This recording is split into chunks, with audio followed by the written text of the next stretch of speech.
Okay, so Hare Krishna, everyone. My name is Anuradha Dasi. I am speaking on behalf of Youth Seva Team and bringing you guys the second panel for the Youth Seva Team. I'm actually really excited today because we have some really sweet and also really mellow and really you probably wouldn't hear from them in a public forum, maybe except for one couple, but you probably wouldn't hear from the other two in a public forum until today. So I'm very, very happy to introduce these couples. I want to do one very quick Mangalacharan, and then we can get started. Guruve Gauda Chandraya Radhikaya Tadalaya Krishnaya Krishna Bhaktaya Tadabhaktaya Namo Namaha Vancha Kalpatrubhyascha Kripa Sindhu Bhayevacha Patitanam Bhavanebhyo Vaishnavebhyo Namo Namaha Jaishree Krishna Chaitanya Prabhu Nityananda Shri Advaita Gadadhara Shri Vasudhi Shri Gaura Bhaktavinda Hare Krishna, Krishna Krishna, Hare Hare, Hare Rama, Rama Rama, Hare Hare, Hare Krishna, Krishna Krishna, Hare Hare, Hare Rama, Rama Rama, Hare Hare, Hare Krishna, Krishna Krishna, Hare Hare, Hare Rama, Rama Rama, Hare Hare. So always offering our complete Dandava Pranams unto our Guru Varga, because without these types of auspicious invocations to them, these types of conversations cannot begin, especially in relation to Grihast ashram. So today I have with me three very beautiful couples. I'm going to first introduce Jaishree Didi and Kalanidhi Prabhu. They're hailing from near the Catskills. And sorry, I'm going to also add a spotlight. They're hailing near the Catskills near the Bhakta Bandhav ashram. They live just down the street from there and relocated from, I believe, Boston. Is that right? Mm-hmm. Mm-hmm. Wonderful. So next we have a very sweet couple also, Anuradha Didi and Gopal Radhe Prabhu. They are originally from Louisiana, but are you guys still in Alachua? No, we're in New Orleans. Oh, okay. So yeah, so with the whole storm and everything that transpired, they had to relocate, but now they're able to be back in their home. So very wonderful to see them. So Jaishree Didi and Kalanidhi Prabhu, they've been married for 8 years. Anuradha Didi and Gopal Radhe Prabhu have been married for, sorry, I lost you guys for a second, have been married for 9 years. And then last but not least, we have Chaitanya Shakti Didi and Haridas Prabhu. They have been together for 8 years. And also a very incredibly sweet couple. Both of them very enthusiastic kirtaniyas, very enthusiastic dancers. And similar to the case of, Anuradha Didi Gopal Radhe Prabhu, he is involved in so many different projects in terms of Sunday school and, teaching little kids. I had the opportunity to stay with them for a night, and I was completely moved by their sweetness. I think that, couples like this, and like all of you guys, is something that I think we all can really aspire for in terms of, understanding the elements of a decent or respectful Grihastha ashram. So I'm very, very excited, very happy to have all of you. Thank you all so much for being brave enough to come on. I want to kind of just jump in to some questions. So this was something that I actually had asked the last group of our seniors. And I'm curious to see if you guys also feel the same way. In terms of, Vedic astrology, it's so important, to be able to, understand, I guess, the nitty gritty. But do you all feel that Vedic compatibility charts are a must? Do you feel that it's necessary in order to move on in a relationship prior to marriage? Anyone want to chime in first? So then Jaishree Didi. I'll chime in by saying Dandavat Pranams, and thank you for having us here so much, Anuradha, and to all of you guys. It was really important for us. It was also kind of hilarious because Shripad Bhagavat Maharaj, he was not the first to ever give us a reading, but he was the first to see things in the future possibility timelines and call them out. And in ways that just allowed our consciousness to know that those times would be coming. And then, of course, that triggered and brought up so much at the very beginning. So we dealt with that or those issues at the beginning. And so I found it to be incredibly helpful. And we still study astrology in our charts now, and now we study our daughters. It's a huge tool. Yeah, I think astrology, it's, Bhagavat Maharaj, I mean, he's like the uncle of the Sangha. So he's like the uncle at the door who kind of, makes sure that whoever's there to pick up, to ask for that opportunity is sound. And I think astrology, it serves that purpose. I think knowing the astrologer is really important, having a relationship, knowing what perspective they're offering, because astrology can be interpreted in endless ways. Because now we joke about it, but he said, I did that to give you guys and to kind of test the relationship, test where you are. And there's many things that can do that. Astrology is not the only one, but it's certainly a science that we have at our disposal that I think can be very valuable to give you perspective. Nice, thank you. Anyone else? Personally, in my view, Haribol, and pranams to everyone. So my personal view, I believe that Gurudev didn't stress much importance on Vedic astrology, palm reading. I personally vowed never to get my astrological chart done to see any compatibility.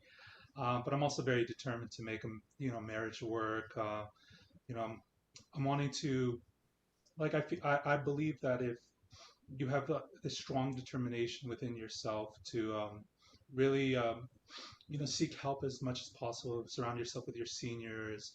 I've seen examples of opposites where it doesn't seem Vedically like they will match up, but they get along very well because of the opposites. They just, they go outside of the relationship to make that work. What matters ultimately is that we're establishing a mood of seva. And that within ourselves, we're trying to somehow or another encourage each other to serve according to our platform. And then if you can appreciate from that vantage point, that person, that my ultimate goal is to help them to come closer to Guru and Krishna, then, really, really allows you to just appreciate the person as an individual seva. So yeah, that's just my viewpoint. Nice. Awesome. Thank you. I think Gopal, Radha, Prabhu, I think you wanted to mention something. Yes. Hare Krishna. Thank you so much for having us also. And yes, astrology is a very wonderful science. In fact, one of our acharyas, Srila Bhaktisiddhanta Saraswati Thakur, was an amazing astrologer. I think at a very young age, 15 years old or so, he had written even a paper on it. So we can see he took up to it, and it's a wonderful science. but we see a lot of it being misused lately nowadays and misinterpreted because of lack of proper knowledge of it. Srila Prabhupada, remember two statements of his. One statement I remember was that he said that even Bhaktisiddhanta Saraswati. I think we might have lost them. Mm. Go ahead. Yeah, we can. You just have to unmute. Okay, I'm sorry, we're maybe having a little connection issue. Okay, so Srila Prabhupada said one statement that Bhaktisiddhanta Saraswati Thakur also gave up because he thinks it's more for karmis. In Krishna consciousness, you really don't need astrology. But then we see many purports where Srila Prabhupada has said that, especially I was looking up and in Bhagavatam, there is Srimad Bhagavatam 10.8.5, where Garga Muni is telling the chart, reading the chart of Krishna and Balaram. And there, Nanda Maharaj is asking these questions. And so Prabhupada writes in the purport, those in the material world for material enjoyment should know that because of their present position, they should know about astrology. Whether one has a long life or a short life, any gentleman, Dhira, must be interested in Jyotisha or astrology. This is Srila Prabhupada's statement on that. And then he continues in the next paragraph, how even Kalanidhi Prabhu said that how for their children. So here Nanda Maharaj is inquiring for his children, Krishna and Balaram's safety, all the astrology from Gargacharya. And we see even Yudhishthira Maharaj, when Parikshit Maharaj was born, he specially called for all the astrologers to come and make note. And in that purport, somewhere Srila Prabhupada writes that one should maintain such astrologers so that at times we can get better readings for our prosperity and material betterment. And in case of marriage, I don't want to make it longer, but if you can read Srimad Bhagavatam 9.1823, Srila Prabhupada's purport is amazing. The whole paragraph is about how important or how good it is, why it is important for marriages, the astrology thing. So I think people can refer to that. So I think it is good. And as far as many people sometimes consider that, like, we are now devotees, we don't have to do any nitya karmas or any naimittika karmas or anything else. But then the question comes also is how much we have become purified that we can give up these other things. So certain things are necessary, and if it helps in Krishna consciousness, we should definitely take it along. If it's not too much a hindrance, then that's good. Yeah, I also think astrology is good, but I don't necessarily think you have to do it. It's not like necessary. But if you look into it, it can be really good. It's a really good tool. It's helpful, and because you don't always need to refer to it because they say it changes all the time anyway. The stars and everything. So it's good for reference. I don't know if we did that. No, we didn't really do it. And if you have the same goals and the same spiritual goals in life, then it doesn't matter if you're compatible because Krishna can make it work. So as long as you have the same goals, then you have Krishna in the center, then it's a really good. Yeah. Thank you so much. I really appreciated all of your answers that, as long that it is very helpful and important to the point that it's not a hindrance, to the point that it is aligning you both towards the same goal. It's aligning you both towards it's aligning you both towards the same goal. It's aligning you to be able to achieve a good team and partnership between each other. So I really appreciate that. So if there's one or two things that you could have told yourself pre-marriage, told your younger self even before you got married, what would be one of those things or one of those two things?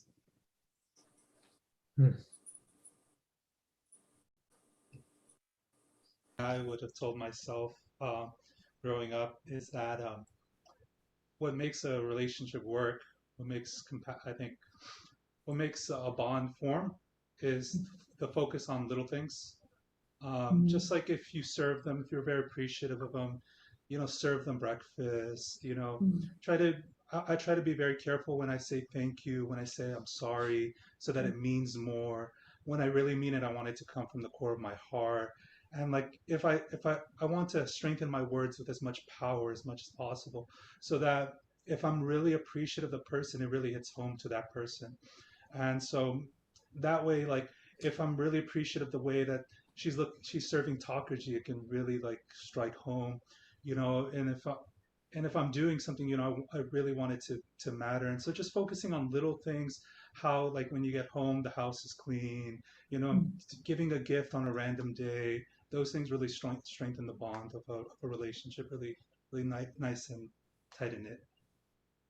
That's just one thing. Thank you.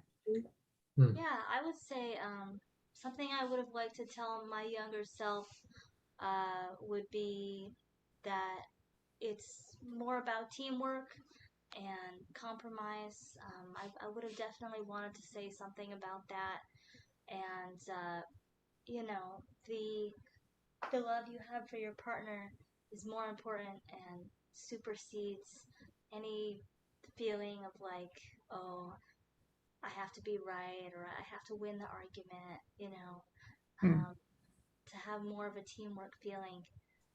And when you're younger, it's harder to kind of let that go and not be so attached to the ego and the individual feeling. But it really helps when you do.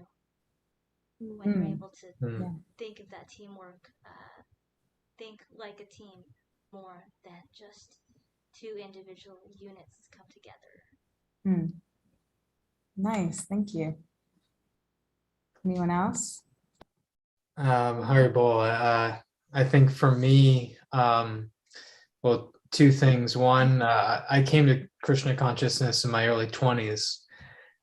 So I think when it comes to relationships, what I would want to tell my younger self is just about Krishna. And to understand that, and because that really, for me, addressed so much suffering when it came to my own experience of the programming of society and what it means to be in a relationship or to enjoy or to be together or to be popular, so many really kind of toxic understandings that there are around relationships. So that's the one side. And the other side, I think I wouldn't say anything because there's a part of me that's always known that to be in a relationship simply means to be present. And through presence, everything is understood and our experiences can actually lead us to a more deeper appreciation for a relationship, of course, coupled with spiritual practice. So all the lessons that I've learned because I've learned them and I've been present to them. So maybe just a reassurance of that. Wonderful. What everyone's saying is so beautiful. It's such a gift. Thank you guys, just for myself as well. So I'm thinking of what I can add, and I respond and repeat of your sentiment that I probably wouldn't have said anything where I didn't know what I could say. Perhaps in-laws. Perhaps I would have expressed that when you marry, you really are marrying the whole family, which is to say the karma, that whatever karma my husband is clearing and traumas and triggers and patterns, that I will be doing that with him, as well as I will be doing it for my family. And like perhaps I would have said, you guys are bridges. Your work is to bridge different worlds. So that's going to be very difficult, having one foot in and another foot in there and another foot in there. And that in-laws will be very difficult, and that to be myself, which is to say, allow there to be more boundaries and more strength at the beginning, so that patterns would develop that were healthier later on. Yeah. You guys, Anuradha, I call you Buddy Anu, so because we're both named Anuradha, so she's my Buddy Anu Didi. You guys? Yeah.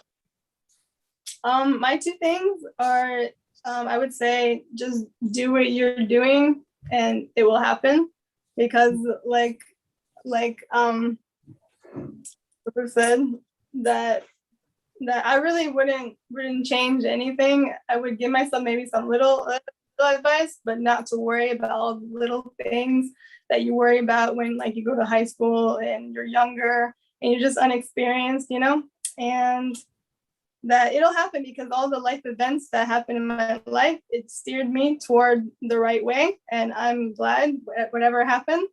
And I couldn't imagine that I would end up, you know, with someone like this, you know, someone that I had no idea that my life would turn that way.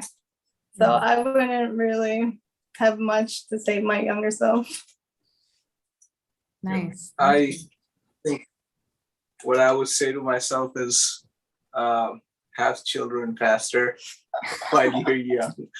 Something, because I think children are the fruits of the Grhastha ashram. You know, it's the responsibility comes with it. And I know some people might be like, yeah, nowadays the trend is you enjoy your time and then you have to think of kids because they're responsibility. But I think with that is the reason, one of the main reason why Grhastha ashram is maintained, or one enters Grhastha ashram. So, and it's a big service to the society, raising Krishna-conscious children. So doing it younger, you have more energy, more abilities to take care of their needs and to give them the right training and the right environment. So, yep, that's what I would say to myself. Great. Very unique. And so really two things there, responding to Gopal Radhe Prabhu, is that what Vishnu Prabhu said from the previous discussion was that, you know, Grihastha ashram is really the, I can't remember exactly the word, but sort of like the generator in some respects to the other ashrams.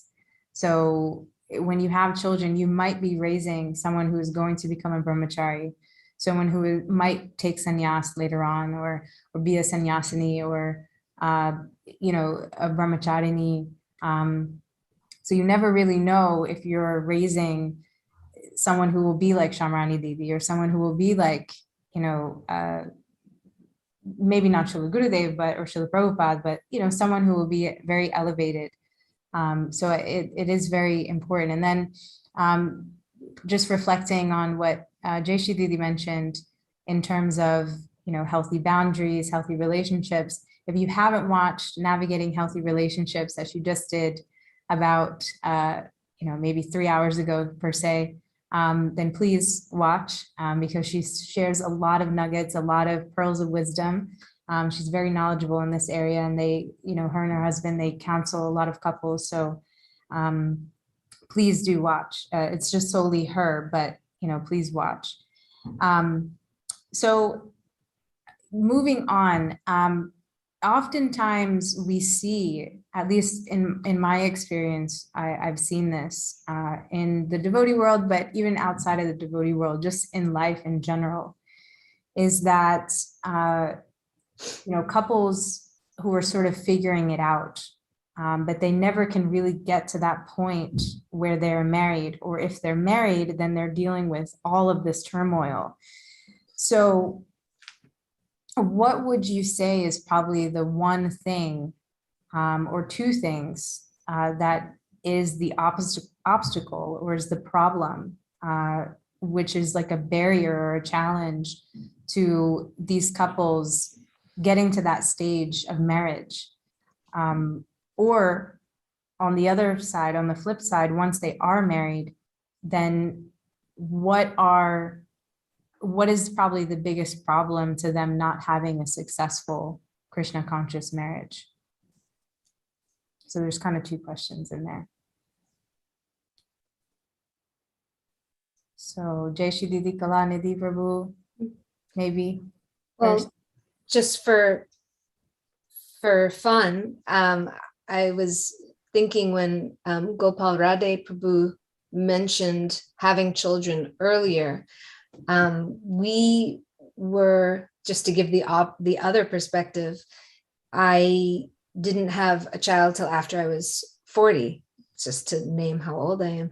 And that was just in the cards. It was completely natural and all from God, because that's what children are, right? So thank Krishna that happened, because I had lived enough, so much of my life, and cleansed so much karma that I would be a calmer, more grounded, perhaps parent, and also confident in certain ways.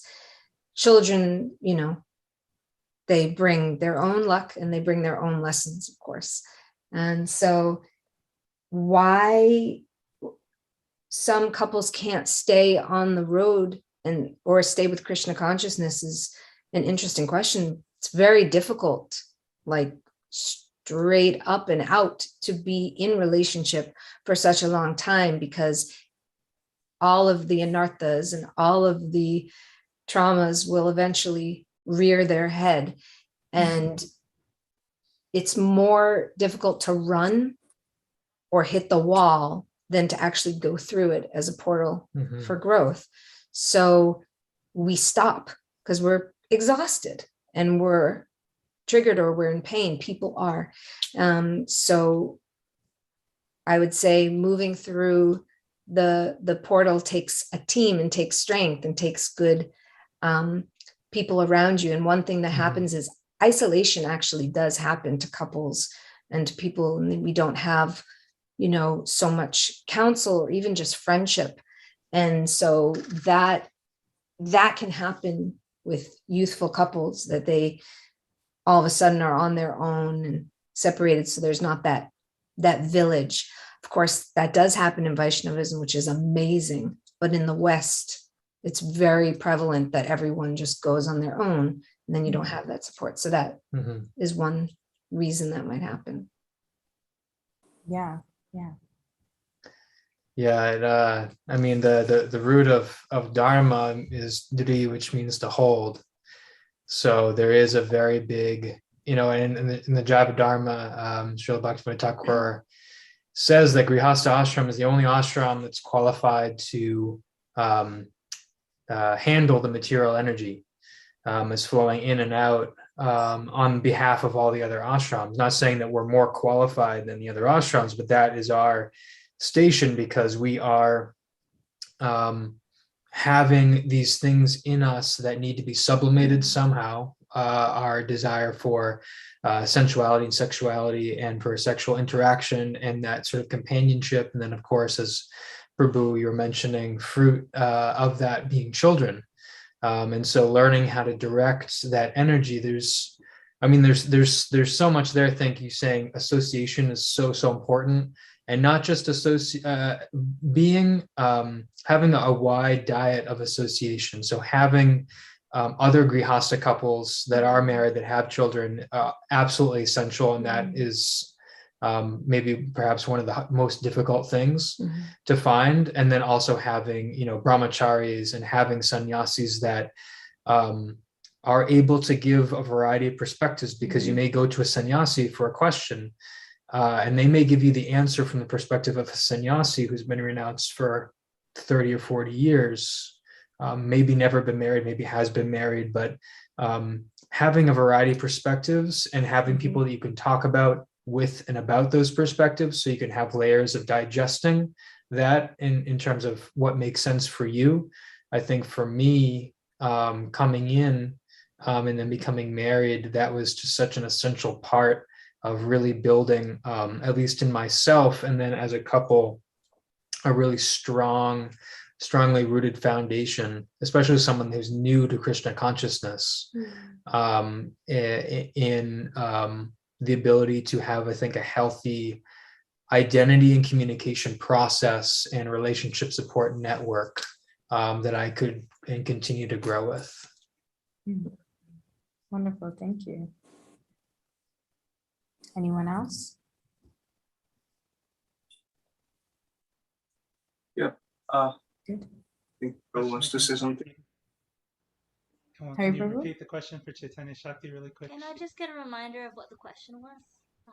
Yeah, so just in relation to, couples or even people who might be together, but they're not married just yet, that what is probably one or the biggest, like single most obstacle to them achieving that, or if they've been married for a while, and they start to just go through all of this turmoil, and then, they just call it quits after that, then probably what would be the issue there? What is the challenge? What is the barrier?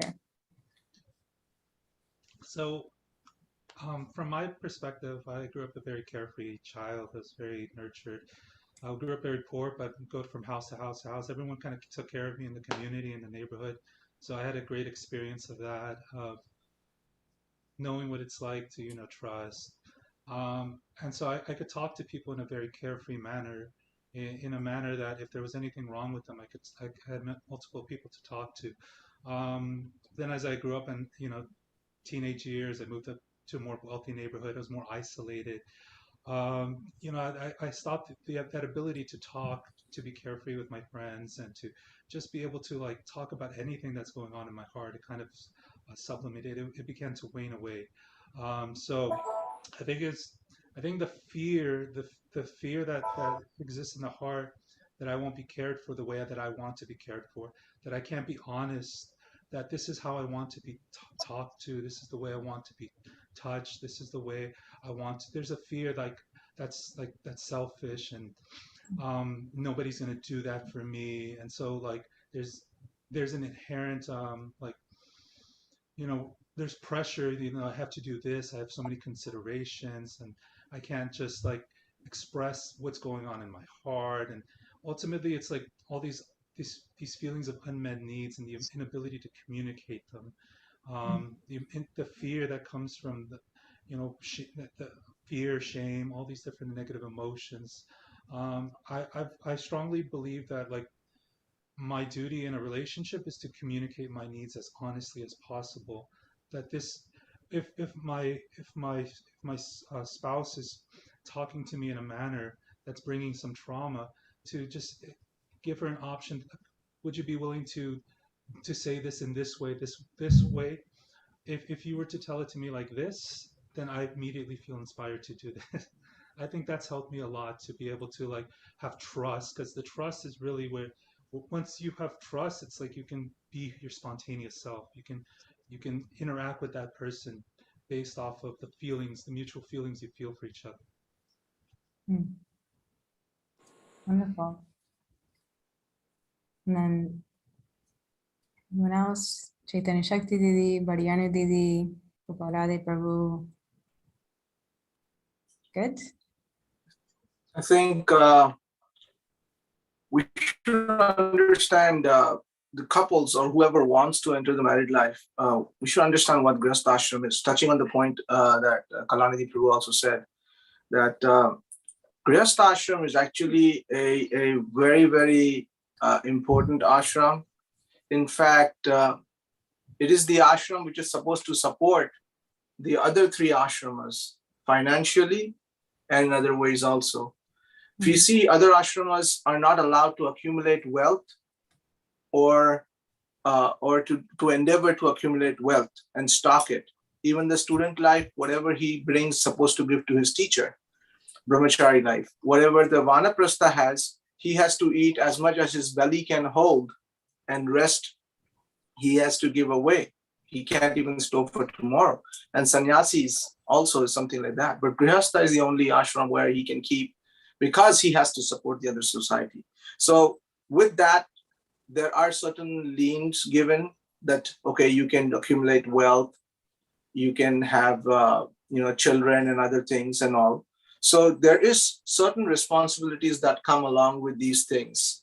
And so we have to understand this is what we are getting into or going to go into. And nowadays, a big trend is being nucleated. or being separated.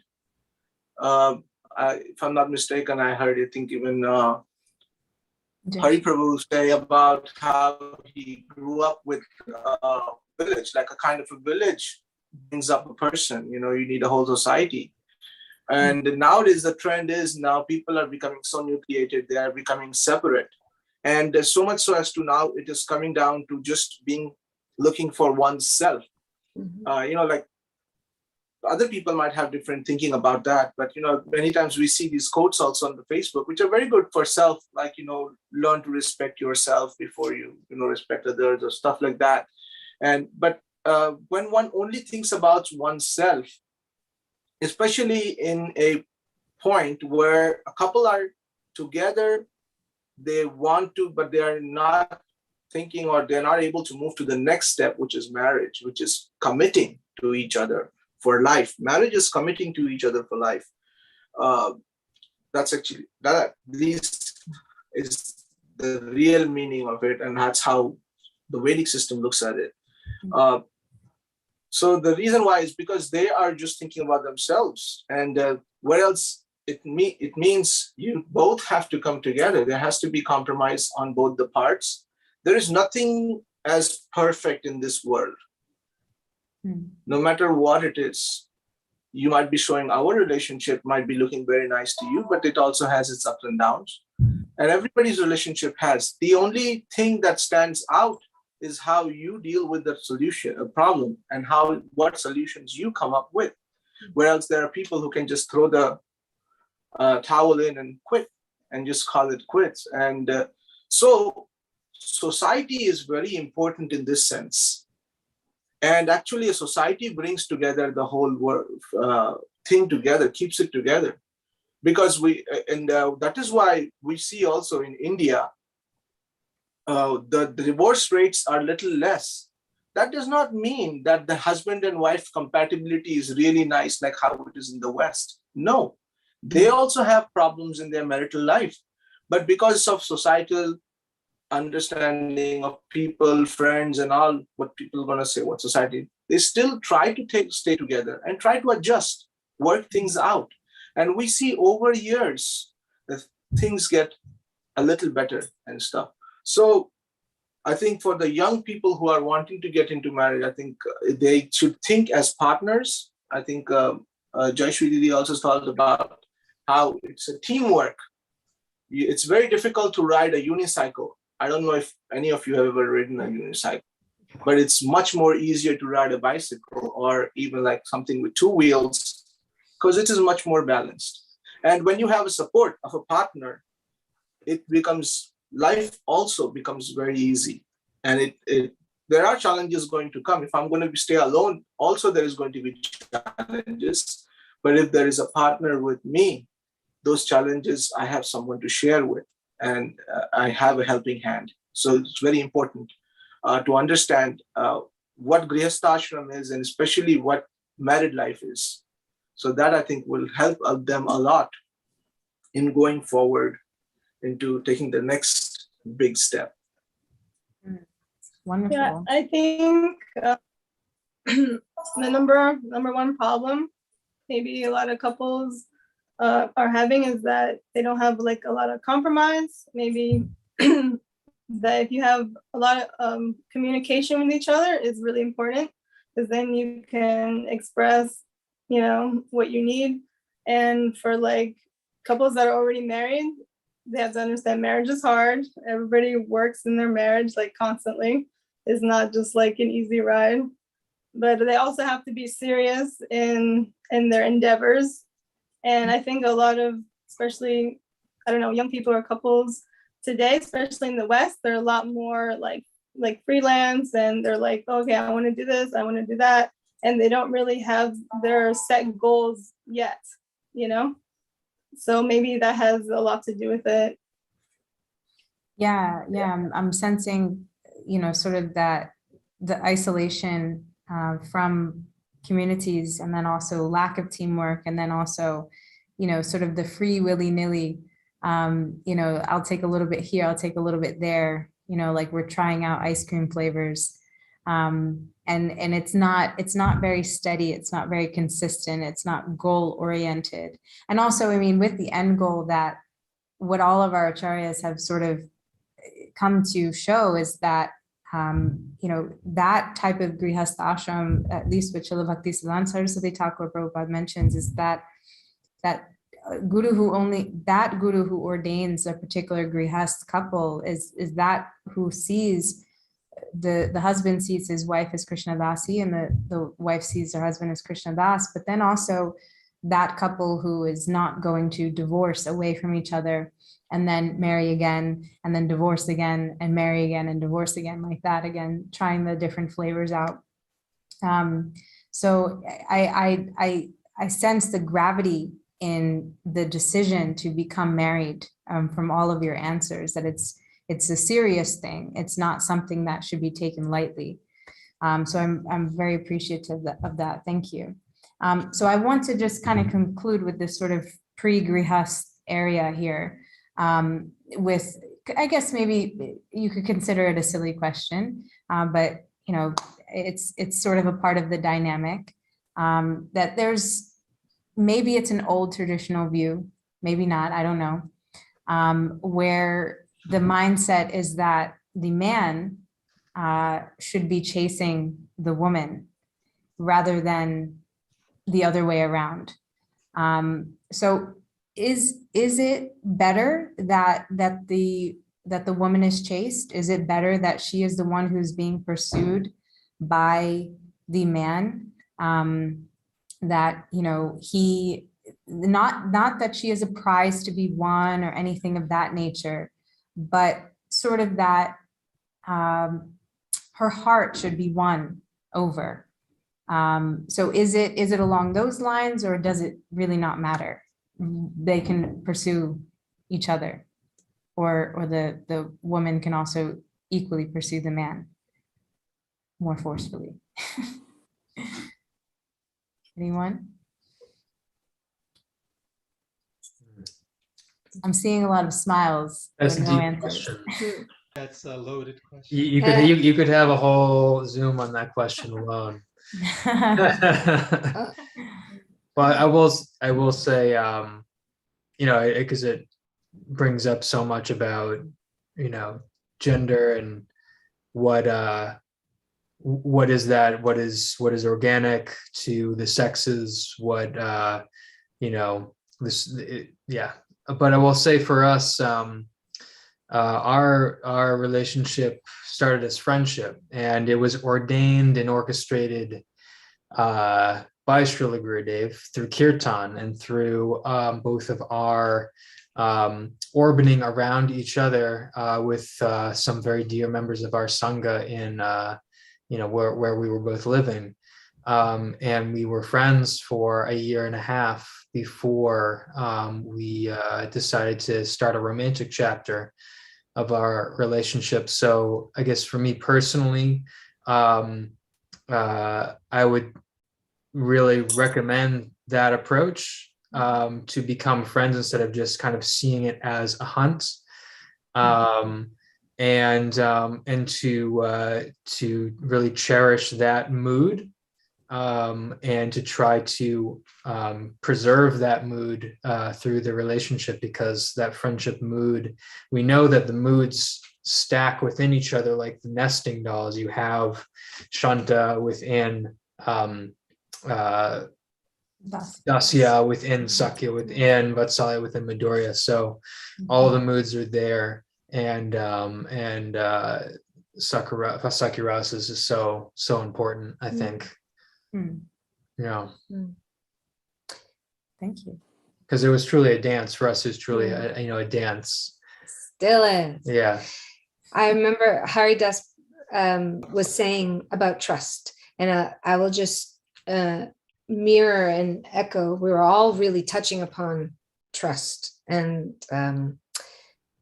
they do say that there is one person who's chasing, right? There's the beloved, there's the someone who's being chased, and that, I'm sure, is the yin and yang of any relationship. What we complement and how we bring up what we need to strengthen is there. So it can be either way, because we know the soul, the Atma is, you know, we've probably switched, right? We always know, like maybe he was the pretty girl in the last life. Who knows how many times we've been married? I think a few, we've been told for sure.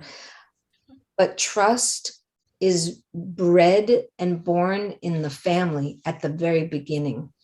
And so if trust is sort of a hole in the bucket, if you will, that leaks, that has to be healed. And so whoever is doing the chasing will eventually realize why they're chasing. And whoever is being chased will eventually deal with why they need to be or want to be chased. And that has nothing to do ultimately with sex or gender. Great. So my quick comment on this is that I was in the position of chasing after Che. I know that I try to be as much as possible a dutiful person. I try to pay my respects to my seniors. If I see someone's greater than me, I try to put myself in a place of humiliation, to accept that submission, to receive. So if you're in a very small place and you can recognize how grand something is, and it can really strike your heart, and those qualities can enter into your heart more easier. So I try to put myself in different, and I've always tried to do that, to put myself in different positions. When I see someone older, even if I'm at work, I try to defer respect to them. I try to be silent and listen to them. So I try to do my dutiful. But one of the things, being a man, it's very difficult to have a sense of identity, because your identity is based upon how well you perform your duty.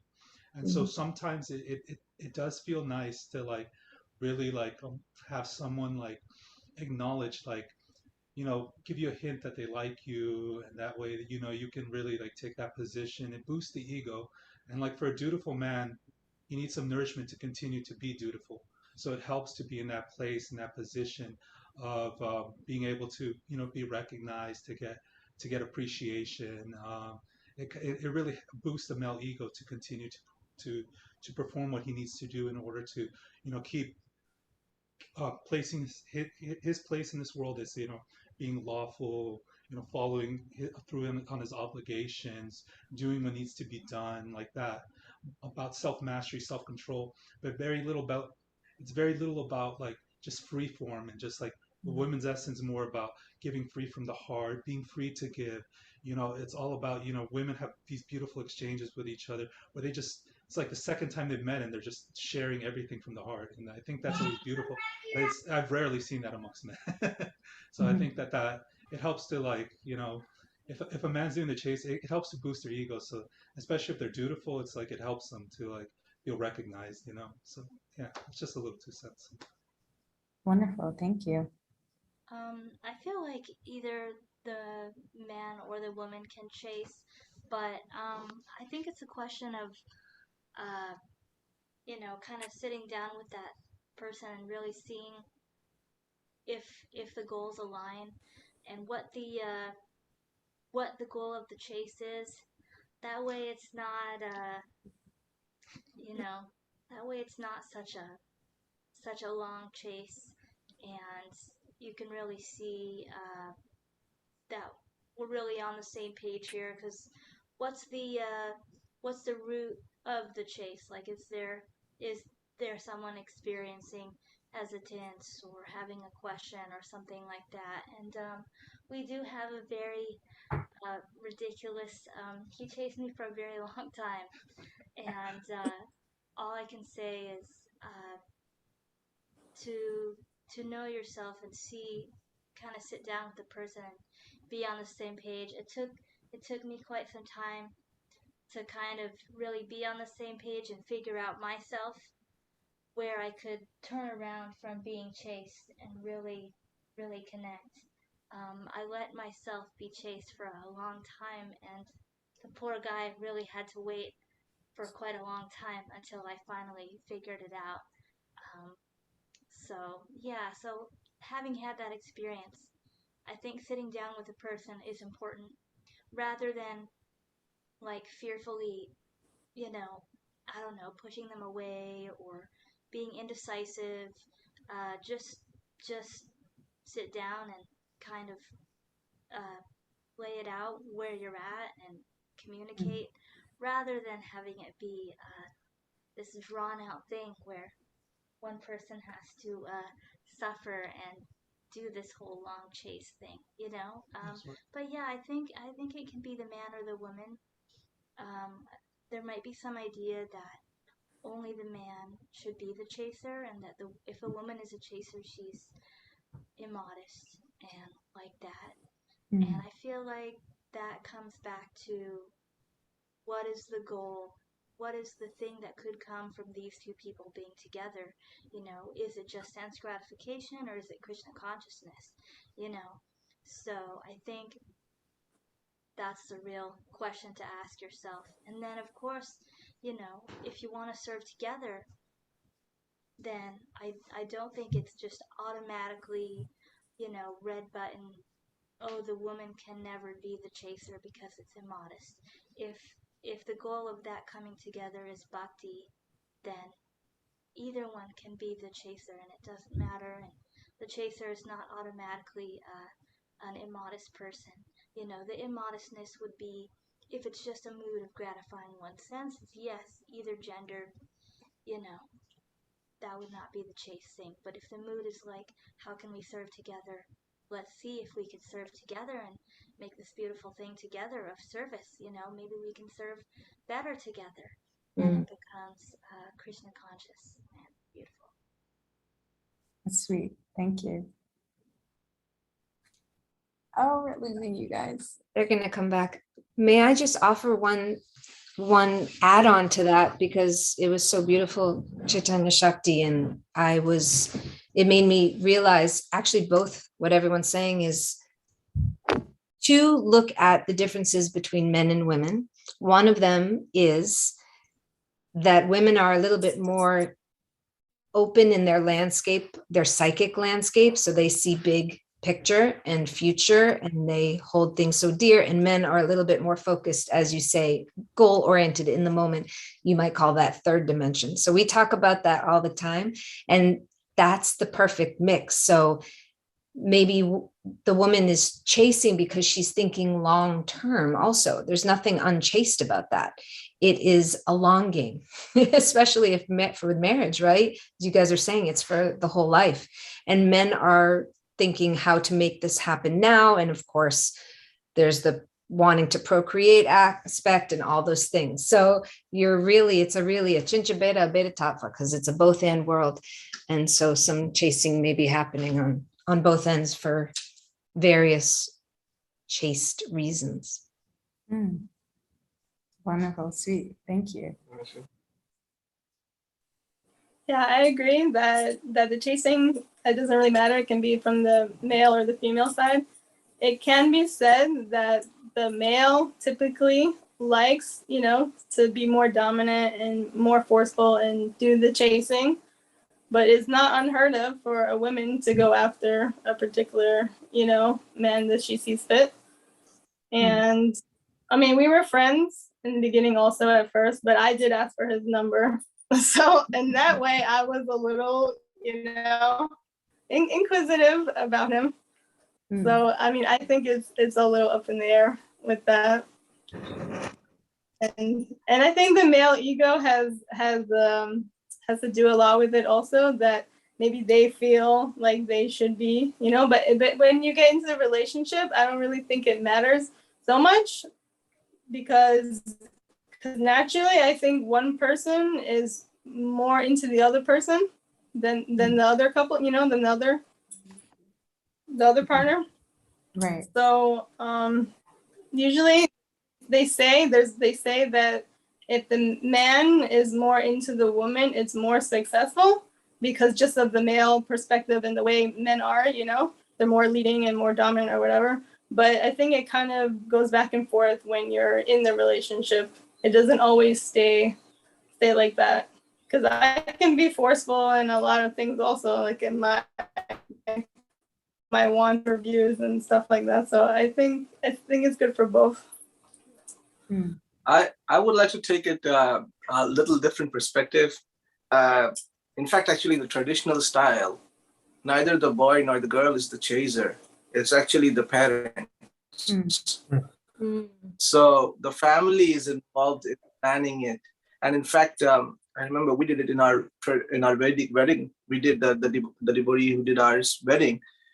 He did a little role play kind of a drama that he says is actually you supposed to do. So what is actually happening is that the boy has just finished his brahmacharya ashram school and he is going to Vrindavan to take sannyas. And the father hears about this. The father knows that this boy has been studying here in town for so many years, and now he's going to go to Vrindavan to take sannyas. So he's like, no, wait, I have a nice daughter who's about to be married, nice age. So I should get this boy. So he stops the boy. So, we do a little role play. I'm taking a little, the father stopped, and our father was not there, but the father stopped and says, oh man, where are you going? Why are you going? I have a very nice daughter. She'll take care of you. And, you can settle down and have a nice, wonderful family and all.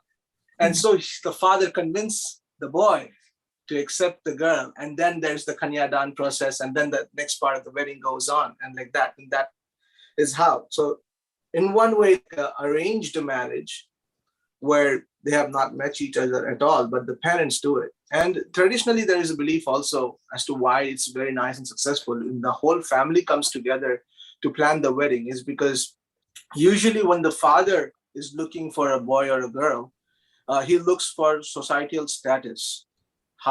What's the family lineage, how it is in the society that their families is standing. So more from a family background. When the mother looks for a boy or a girl, then she looks for wealth and luxury. If it's a girl, if she's looking for a boy, she will see that, oh, is the boy wealthy? Is he able to provide for my girl nicely, take care of her? Will she have a nice material life also? And if it's a boy, then, oh, is she beautiful? Is she going to take care of my son? Is my son going to be very happy, satisfied? And if it is brothers and sisters who are looking, then they usually look for also kind of like societal standing, but more like how famous he is around and all. And we can see all these kinds of different weddings, like how Shishupal was chosen by Rukmini for Rukmini because, oh, he's a good friend, even though he's a demon. And then different, we see different people choosing.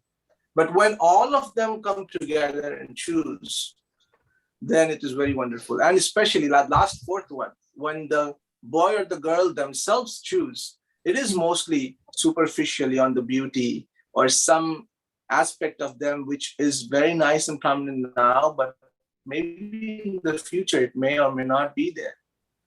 So, and that is why I think a lot of people, we do choosing on our own, and that's where it lacks sometimes. And over time, it fizzes out. So I think the planning or the marriage planning, if everybody comes together, it's a wonderful process and it's very helpful. And I think that brings out the right kind of choice also for beneficial for either the boy or the girl, whoever is there. So yeah. Thank so you. Chasing, the family can do the chasing. That would be wonderful. One aspect of it. Yeah, I really appreciate all of the responses because I think it's very well rounded.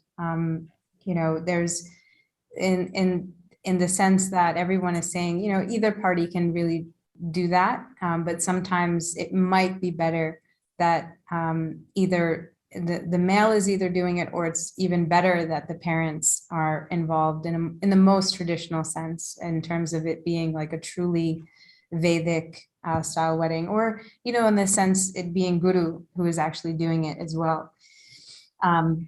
So Chaitanya, Shakti, Didi, and Haridas Prabhu, I'm going to go to you both now. So there's an acronym, a Grhastha, literally acronym that I learned from Nitai Sevani Mataji. She is, I believe, a disciple of Srila Shripad Jayapataka Maharaj. So I actually like how it captures like a lot of aspects of Grihastha ashram and a lot of necessities of Grihastha ashram. So I wanted to, I'll read those things, and then I can post also that on Facebook as well for anyone interested.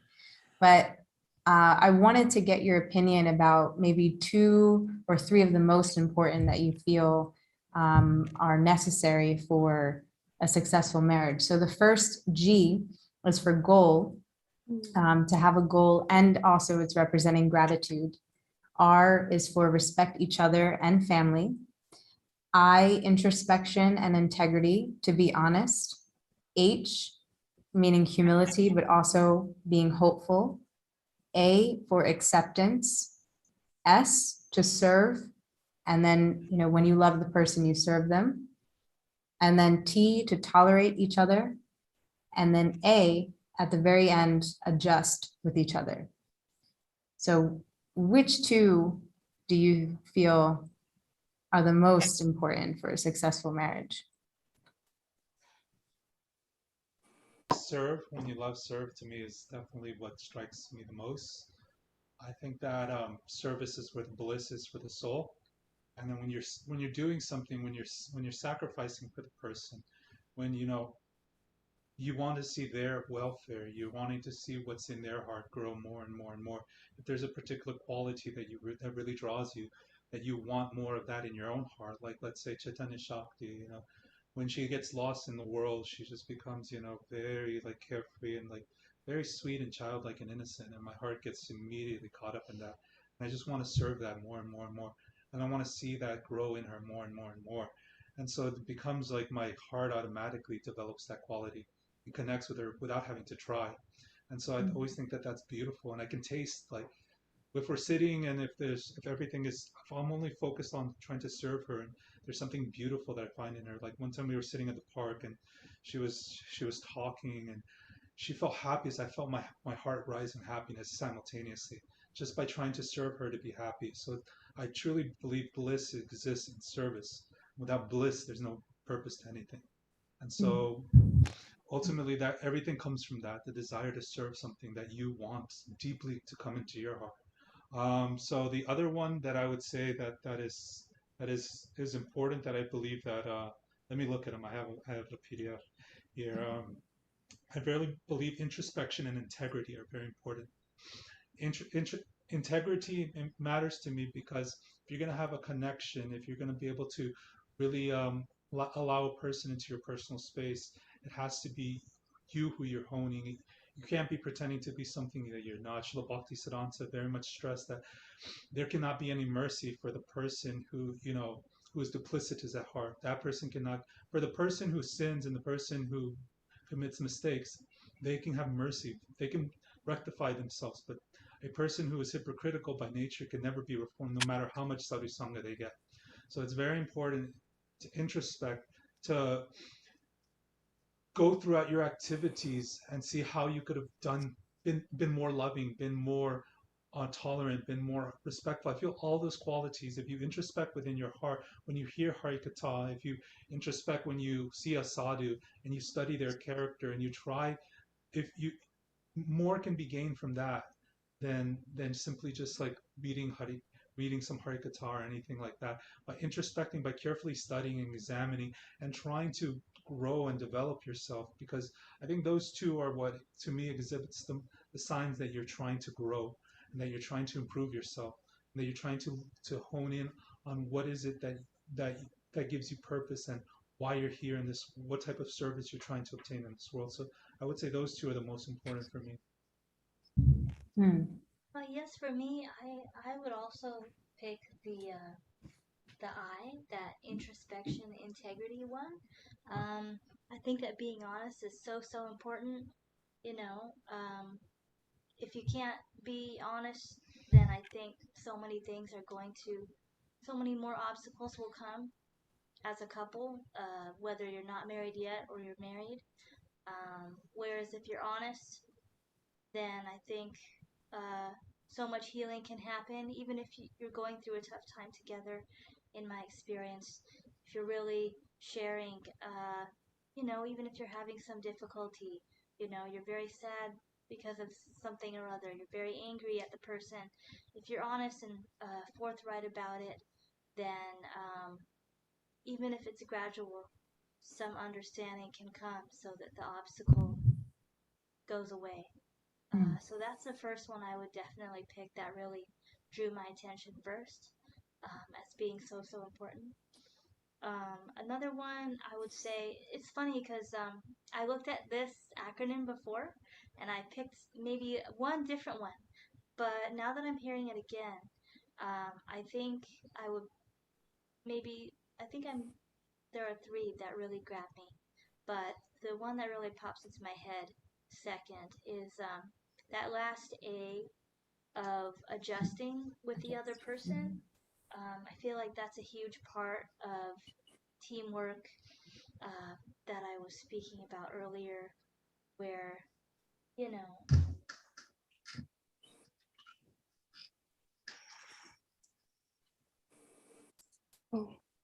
Okay, you're good. It's a little hard to hear you right now. quiet. I'll try to be more loud. Sorry. Yeah, just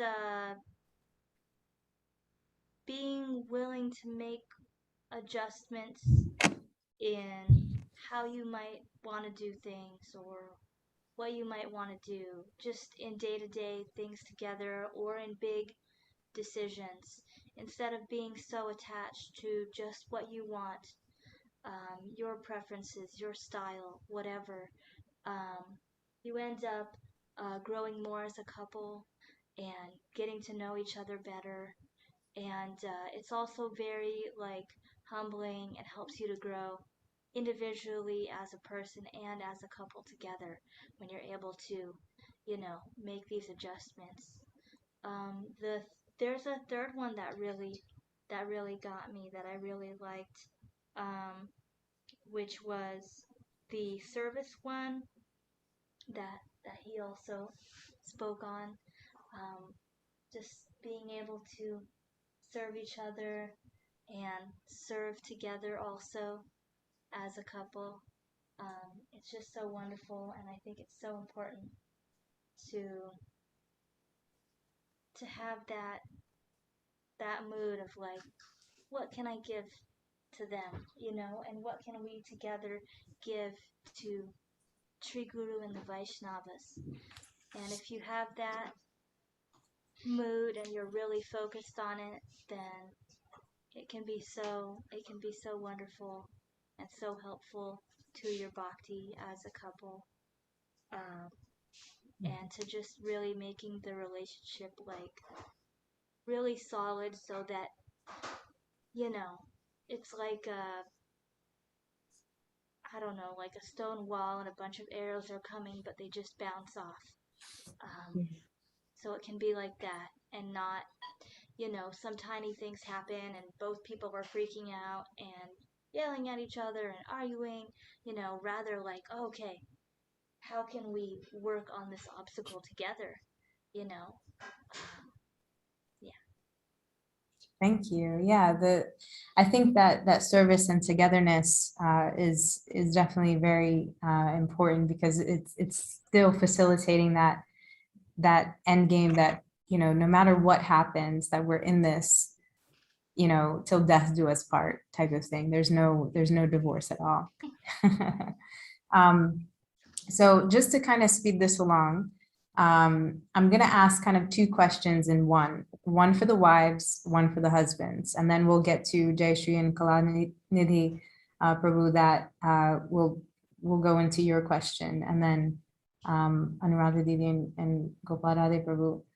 So first question is, in devotee relationships, is happy wife, happy life relevant?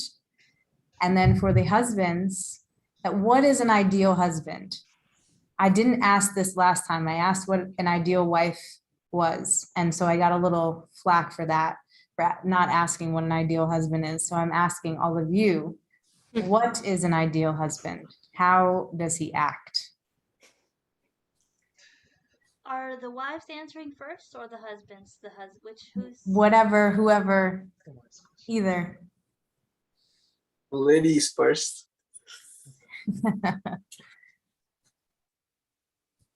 Jaishree, Didi, do you want to answer? Yeah, Jaishree, Didi, Already? please. Happy wife, happy life. It's 100% true. 108%.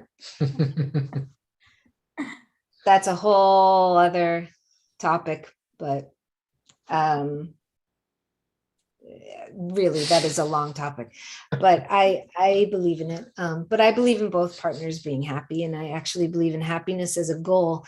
And it's a different word for, divine qualities in Grihastha ashram. So because happy is can be considered a non-essential, silly, or not a nitya, not an eternal word, but it just meaning being who the soul is supposed to be in this life and doing our dharma.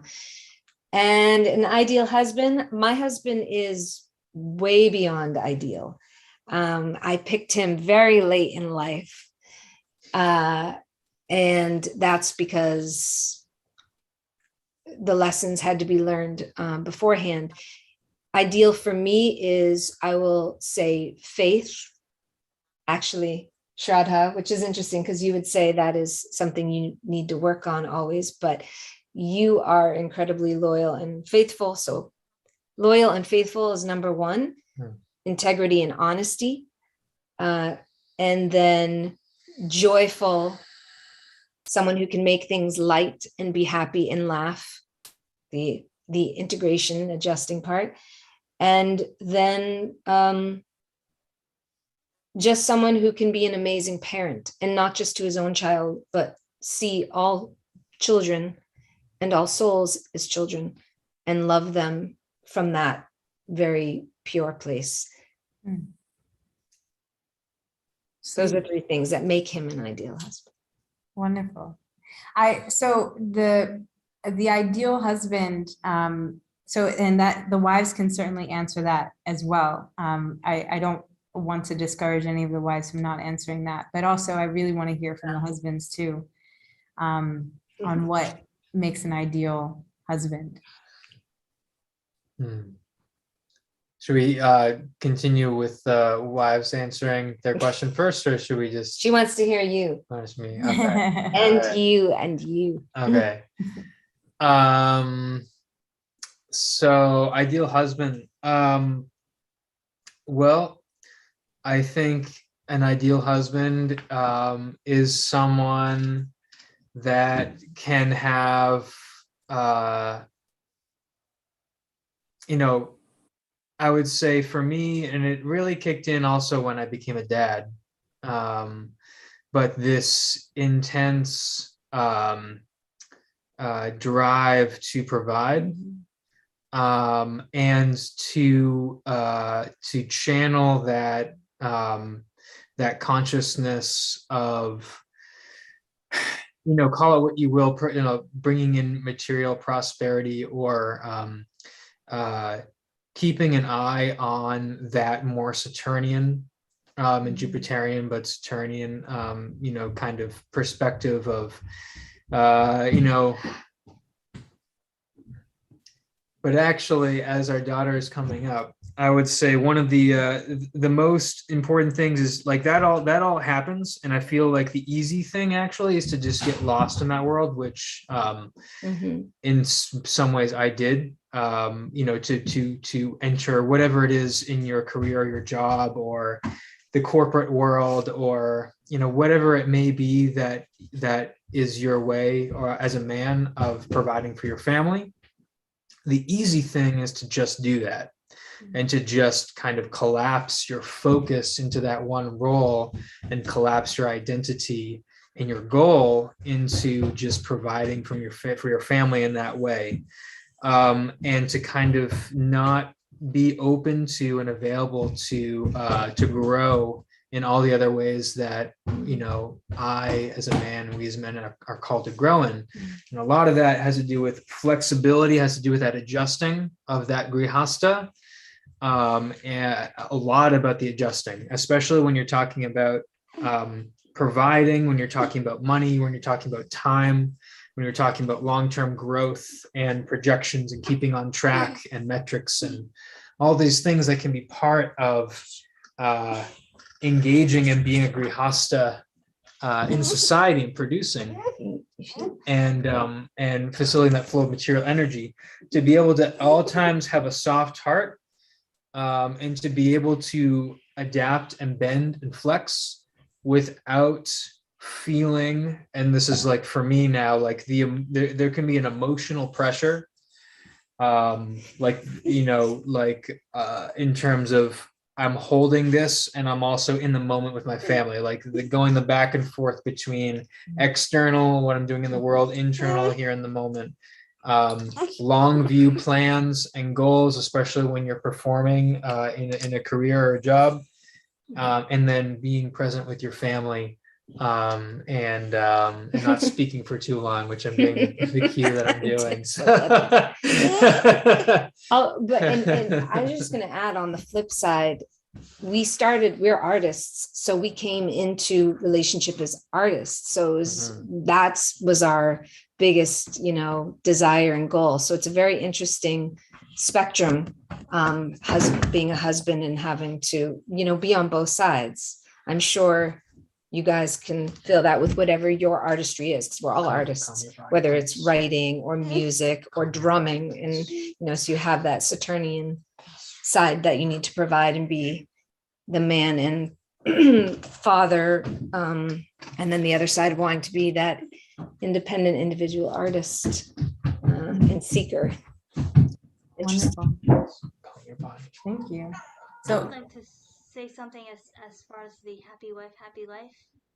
do you mind, just 1 second, do you mind if I leave you guys for last? And then I want to just hear from Anuradha and Gopal. Radha, Prabhu? Yeah, that's fine. So I definitely feel like happy wife, happy life is a thing and is necessary. I don't know if he would agree, but we both feed off each other's energy. So if I'm upset or I'm having a bad mood, then it's gonna affect his mood and vice versa. So I definitely feel like you both have to work on making, also yourself happy. Like, you can't really be so dependent on the other person. There's a lot of things that you can do for yourself to make yourself content and happy. And then therefore, when you're happy, then you can, give your happiness to another person.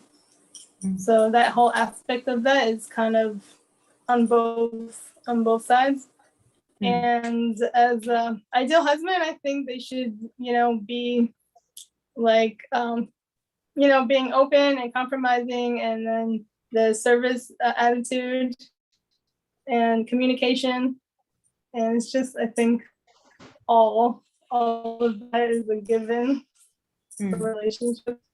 Yeah. I think, the happy life, happy wife, happy life thing is not just something in the West. It's actually traditionally also. Chanakya Pandit has a very famous quote in which he says a few of the things which makes one's life hellish.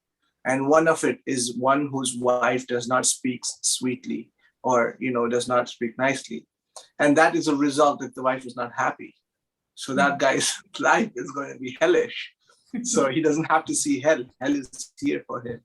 So, of course, if you take it the other way around, that means if your wife's happy, that means heaven is here for you. So definitely that is there. And I think being ideal husband, many times we think about is providing materially, financially, and everything. Also, that's a very big aspect. Now, to put it in a nutshell, it's to provide the best environment that is there for spiritual progress. Many times, especially we've heard from our acharyas and all, that do not have children, cannot make them Krishna-conscious. And we even say, if do not enter Grhastha ashram, if you're not able to deliver your family, or be capable of at least guiding them in the right way to go back home, back to Godhead. So that is a very, very big aspect. And I especially learned I never met her father, but I learned from his life that it was the opposite role. Even though they are Westerners, the mother was the bread earner. She used to go and earn, and the father used to do all the cooking and taking care of the house. Her father did that. And so we can see that role changes can be there also. And therefore, the point, adjust with each other from the Grihasthas, A was one point that I really liked, is that sometimes what is essential for the team right now is very, very important. And that actually makes ideal is someone who fits in the right position where it is needed. So that way, I would like to put it. Yeah. Thank you so much. Thank you both. And then Chaitanya, Shakti Didi, and Haridas Prabhu. Yes, I was just thinking, in regards to the happy wife, happy life, in a really traditional sense, the woman is protected by her father when she's a child, and then she's protected by her husband when she's a married lady, and then she's protected by her sons when she's an elderly lady. So, in the traditional sense, I feel like if we look at the very traditionally, the wife, she takes care of the home Vedically, and I read somewhere also to help the husband to feel inspired in his spiritual life and to take care of the home, take care of the children. So, like, in this way, if we're looking at it in a really traditional angle, if the wife is trying to help with the spiritual inspiration, then of course, if she's happy, then she can do those duties to the family and help her husband feel inspired, keep the house very nice, and the really traditional angle, the husband's role, he provides for the family. So, he comes home and the house is nicely taken care of and children, everything. So I feel like it can be traditionally, if you look at it in that angle, it's a very beautiful thing. And then there's the, kind of, I guess, toxic way to look at it would be happy wife, happy life means, oh, only the wife gets to be a queen, but the husband doesn't get to be a king too, and that's not right. I feel like the husband should get to feel like a king as well, and the two should take care of each other, not just that the wife is like you know a shrew, sort of, Shakespeare's Taming of the Shrew, like really severe. That's just not that's a toxic relationship anyway that we don't want. So it's not promoting, because some people may see that and with a very modern thinking and be like, oh, that sounds like toxic, feminazi, scary, put down a man sort of thing. That phrase might scare them off, but I feel like the balance is needed, and that is in there, where you know the husband should also be happy and get to feel the queen, the king, the balance. Um, so yeah, that's what I had to say about that. Yeah, so in my regards to an ideal husband, I remember reading something in the sixth canto where Lakshmi Devi was beginning to speak about what is an ideal, I forget it's ideal husband or man. She began to say that a husband or a man, if they can be always not disturbed in their mind, they can always be depended on, and relied upon, then such a person is like an ideal husband or a man. I may be like not saying it correctly, so I'll have to research it. But yeah, I think it's very important for a man to be sense controlled, to be able to control his mind and his senses, to not become disturbed, no matter what happens in life. If that person can have equanimity of heart, so that way his dependents can, if there's anything they need to rely upon that person, then they can trust that person. I know that in my own personal life, I do my very best. If Chaitanya needs something that she can trust upon me, I would like her to come to me first. I know there's things that I'm not going to be able to help her in life. But I definitely do want her to rely upon me, even if it's like her being really sad and distraught. I want her to share that energy, letting her understand that it's not going to overwhelm me, that I'll be able to take it and move. And I want her to get the impression of me that there'll be a wall. Like life can be very difficult. No matter what, I'll keep moving on. I'll keep doing what I need to do. So that's part of what I try to communicate with her in my verbal and nonverbal communication. And then if I ever need, because life can get difficulty for me, in the times that I do need something, I want to be able to rely on her, knowing that I can do 10 times that for her. I may need to break down and be very sad to her, but I want to be able to do that 10 times more for her if she needs that. And ideally, I don't want her to be sad or have to come to me for that.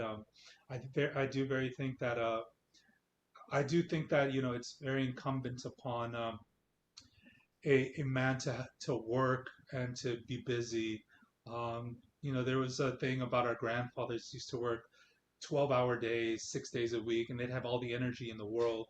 And you see nowadays, men have less energy. They don't necessarily perform as much work as possible. So a man should be busy. Men have become more agreeable, but they lack a certain sense of energy. They've become more pleasing to the ear and to the eyes.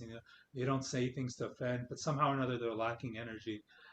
Part of that, I do think, has to do with a sense of a man becoming nourished by other men. Men learning what it's like to be initiated into manhood, learning what it's like to go through the process of understanding that men can nourish each other, they can uphold brotherhood. So I think it's very healthy for men to, develop that sense of, bond with other men, and that helps them to become self-satisfied. And it allows them to become, because I truly believe that, if you hold space for a woman, if you become very strong and steady of mind, then a woman's nature will blossom, and it's very beautiful. And it's when a woman trusts a man, when she depends upon a man, and the man has proven himself very reliable, it's like it's like a very tenderness of heart that the woman shows. And it's very hard for me to develop that separate from, like, I can try, but I have to put 10 times more effort, I feel, to become tenderhearted, to feel that tenderheartedness. I can express that and display it outwardly, where I'm faking it till I make it, where I'm being very nice to people, but I'm not feeling very tenderhearted. But when Chaitanya is very tenderhearted, when she trusts me, I can feel my heart softens, and that's a good feeling. So yeah, I think that's about the ideal husband. Yeah, that's what I would say. That's lovely. All of your answers are absolutely lovely.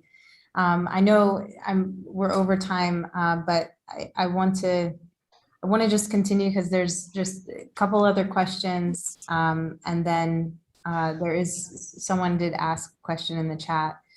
So going now to Jaishree Didi and Kalanidhi Prabhu.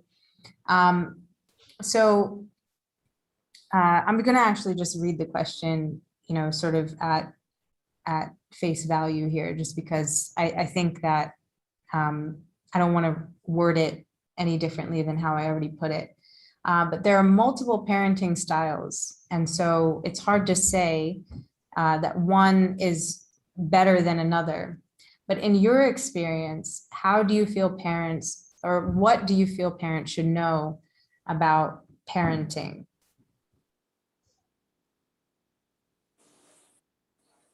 We have 6 parents. So that's A.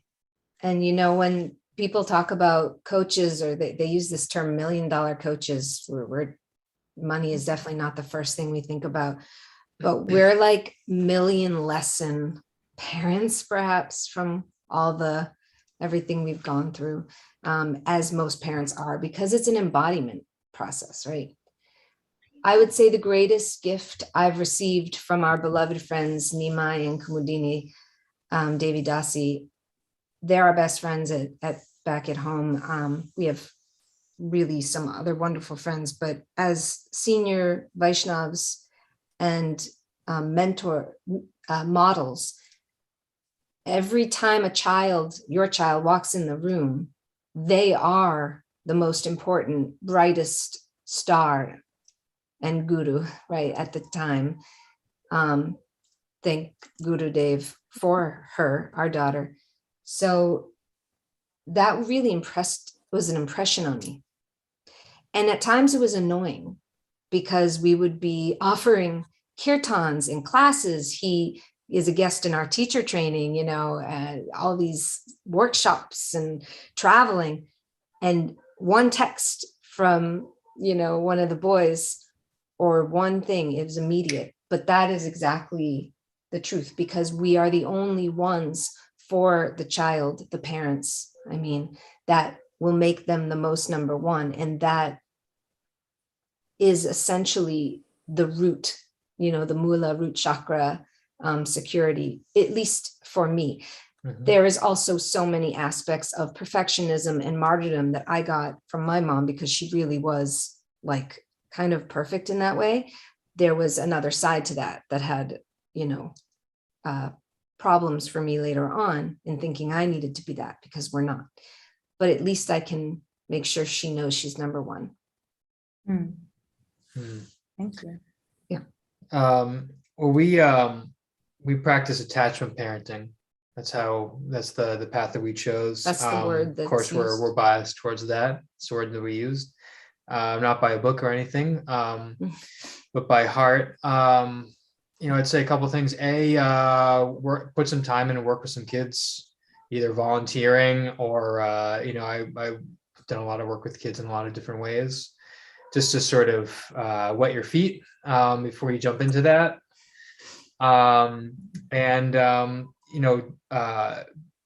Like Jaishree was saying, like she's referencing, learning lessons and just sort of being in touch with one's own programming, doing that own like introspective work.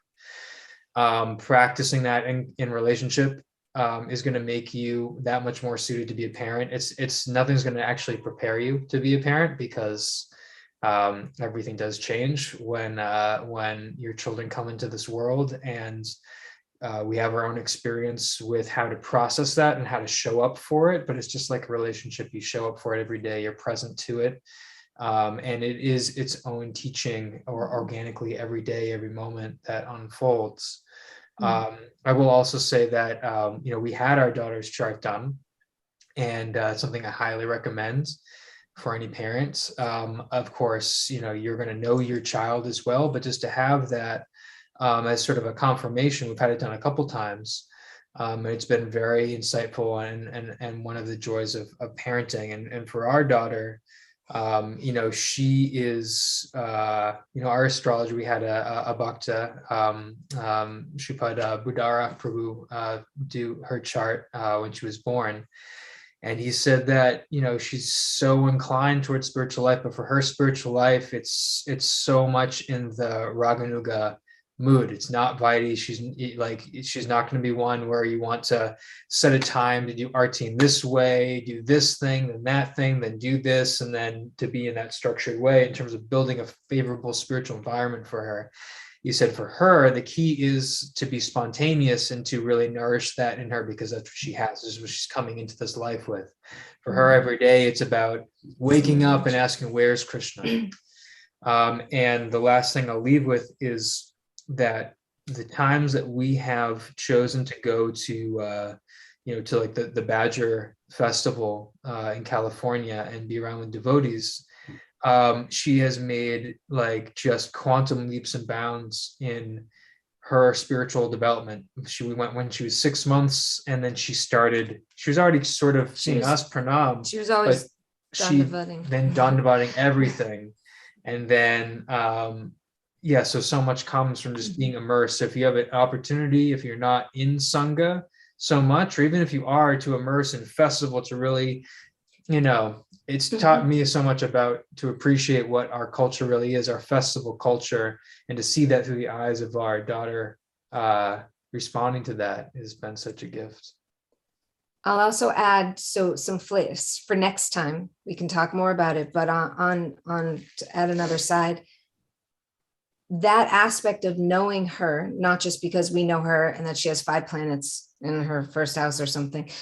It's like really intense to be with a powerful Shaktified child, and the outside world will never be able to, even devotees really perfectly nurture and understand.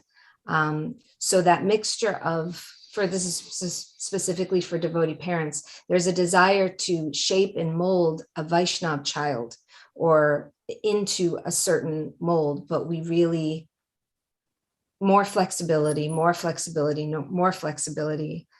because that is also how dis-ease begins.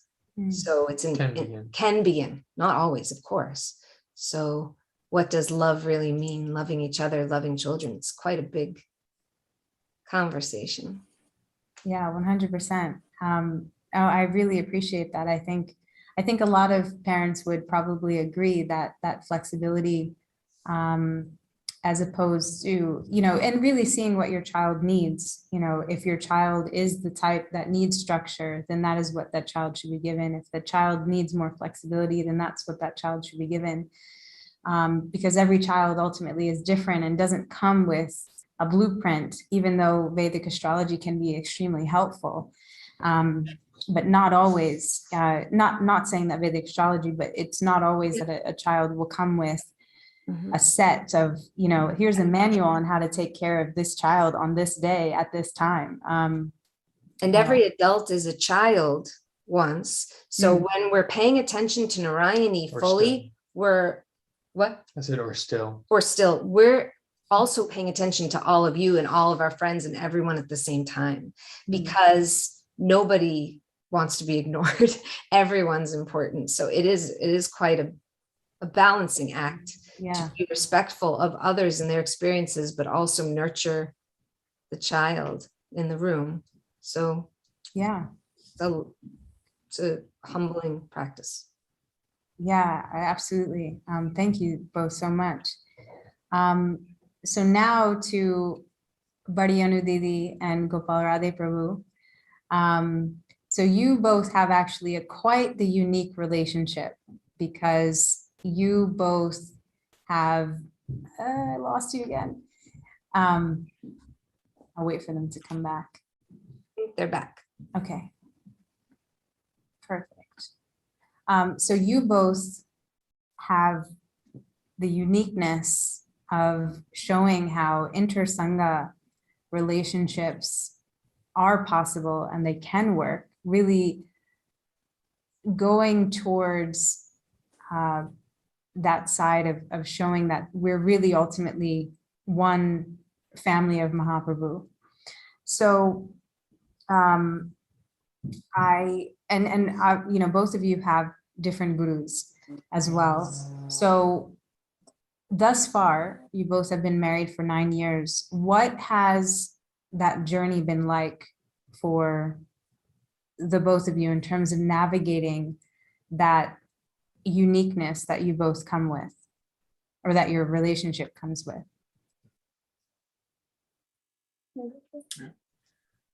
So I always say that in the beginning, I think it was a little bit more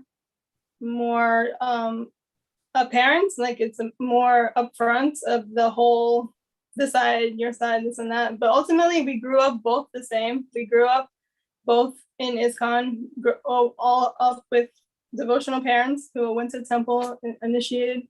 And I think like we came from like the same background almost. We grew up with the Vaishnav culture, and he's from a big city. He's from Mumbai. I'm from a big city in New York.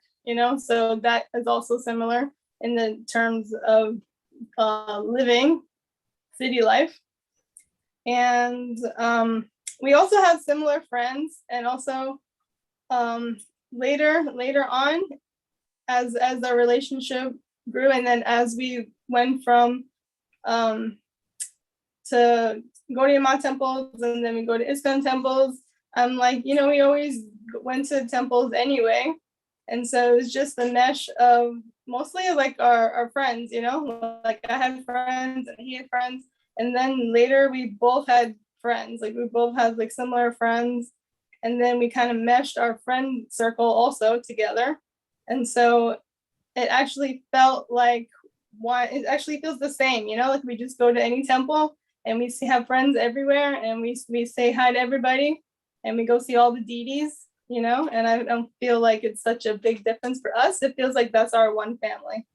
But in the beginning, it was definitely a little bit like a more understanding of each other and to be more open of, okay, this is where you want to go first, and this is what your views are like, and this is what my views are like.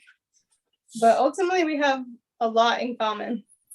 So in that sense, it's not so different. Wonderful. I think one of the major factor was the attitude that we're supposed to have.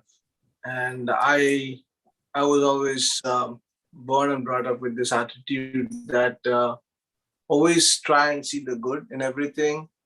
And everything in this world has something good and something bad, even if it is a religious institution.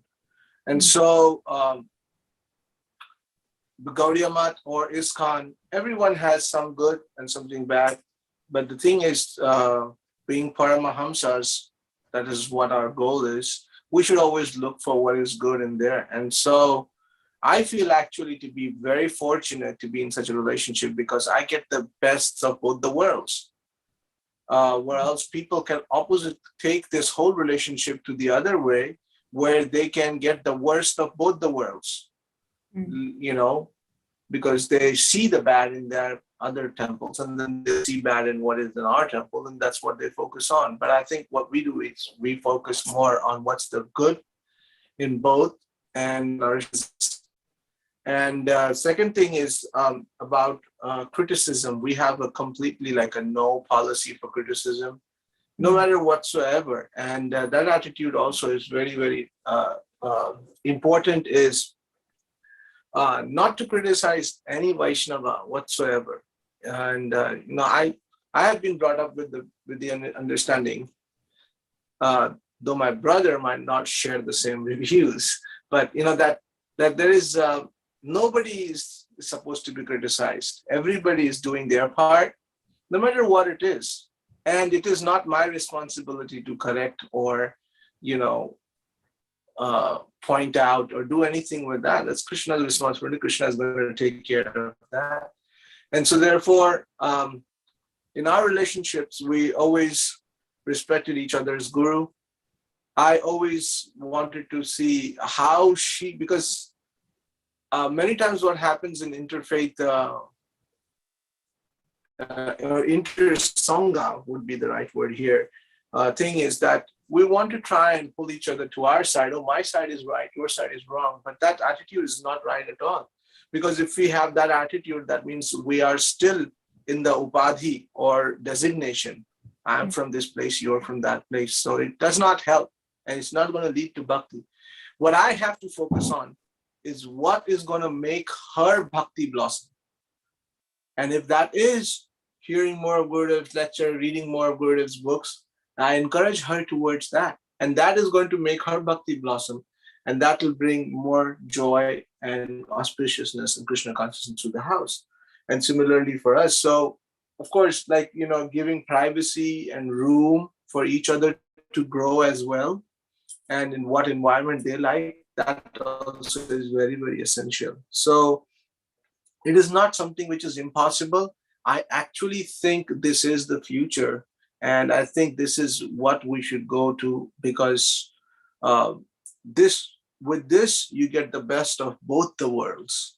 You get the best of both the worlds, and you're not being cut off or like, oh no, I'm just in this part, so I just take to this thing. I don't have to look into it. No, you get the best of both the worlds.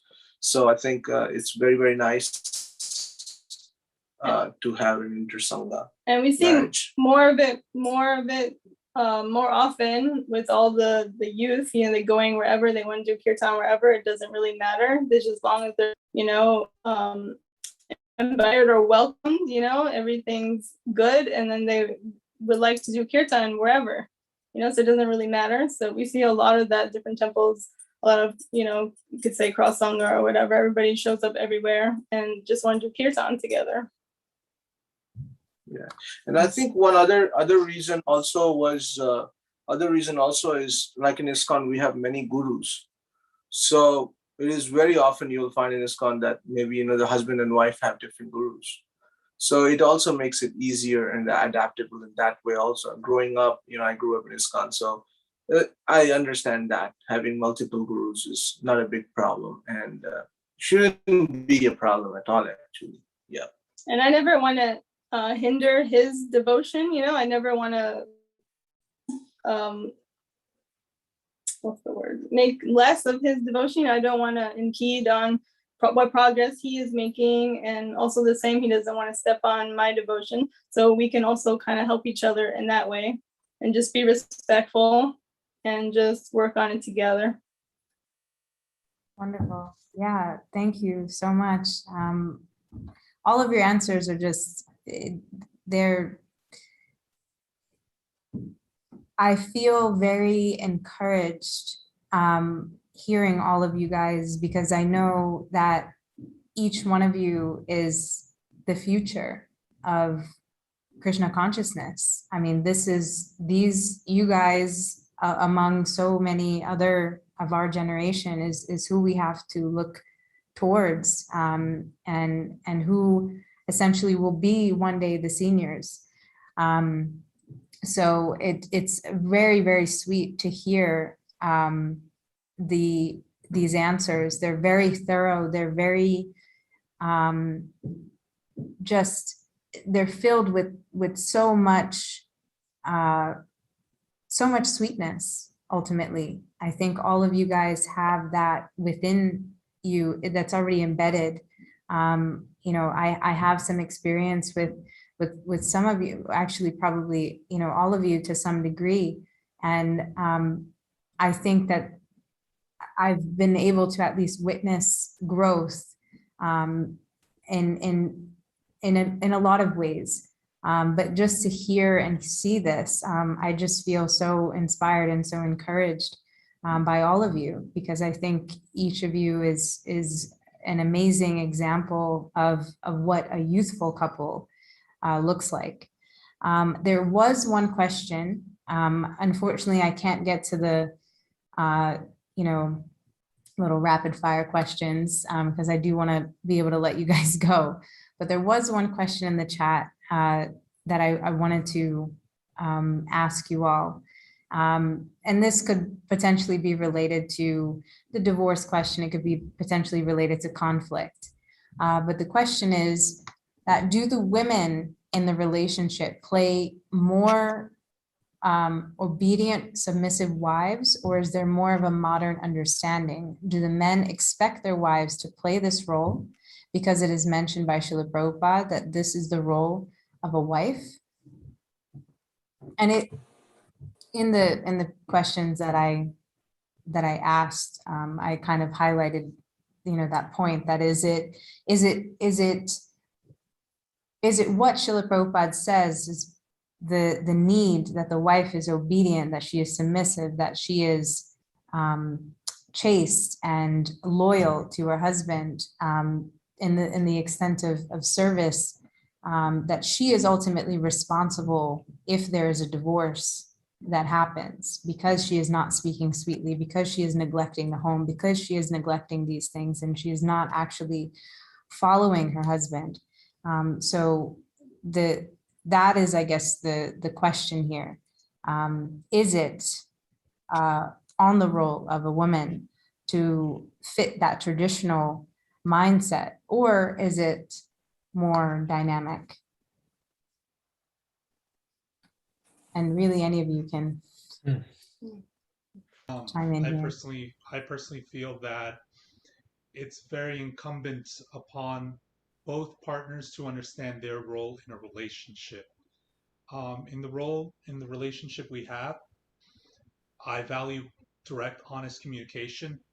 So if something's going on with Chaitanya, I want to prove myself trustworthy, that she can come to me with any of her desires, and that she can trust that I will do my very best to fulfill them to whatever degree that I'm able to. So it really helps her to not have to walk around with this feeling of nobody wants me, or I can't relate with anyone. I want to fulfill her desires, so I'm very submissive to fulfilling her desires.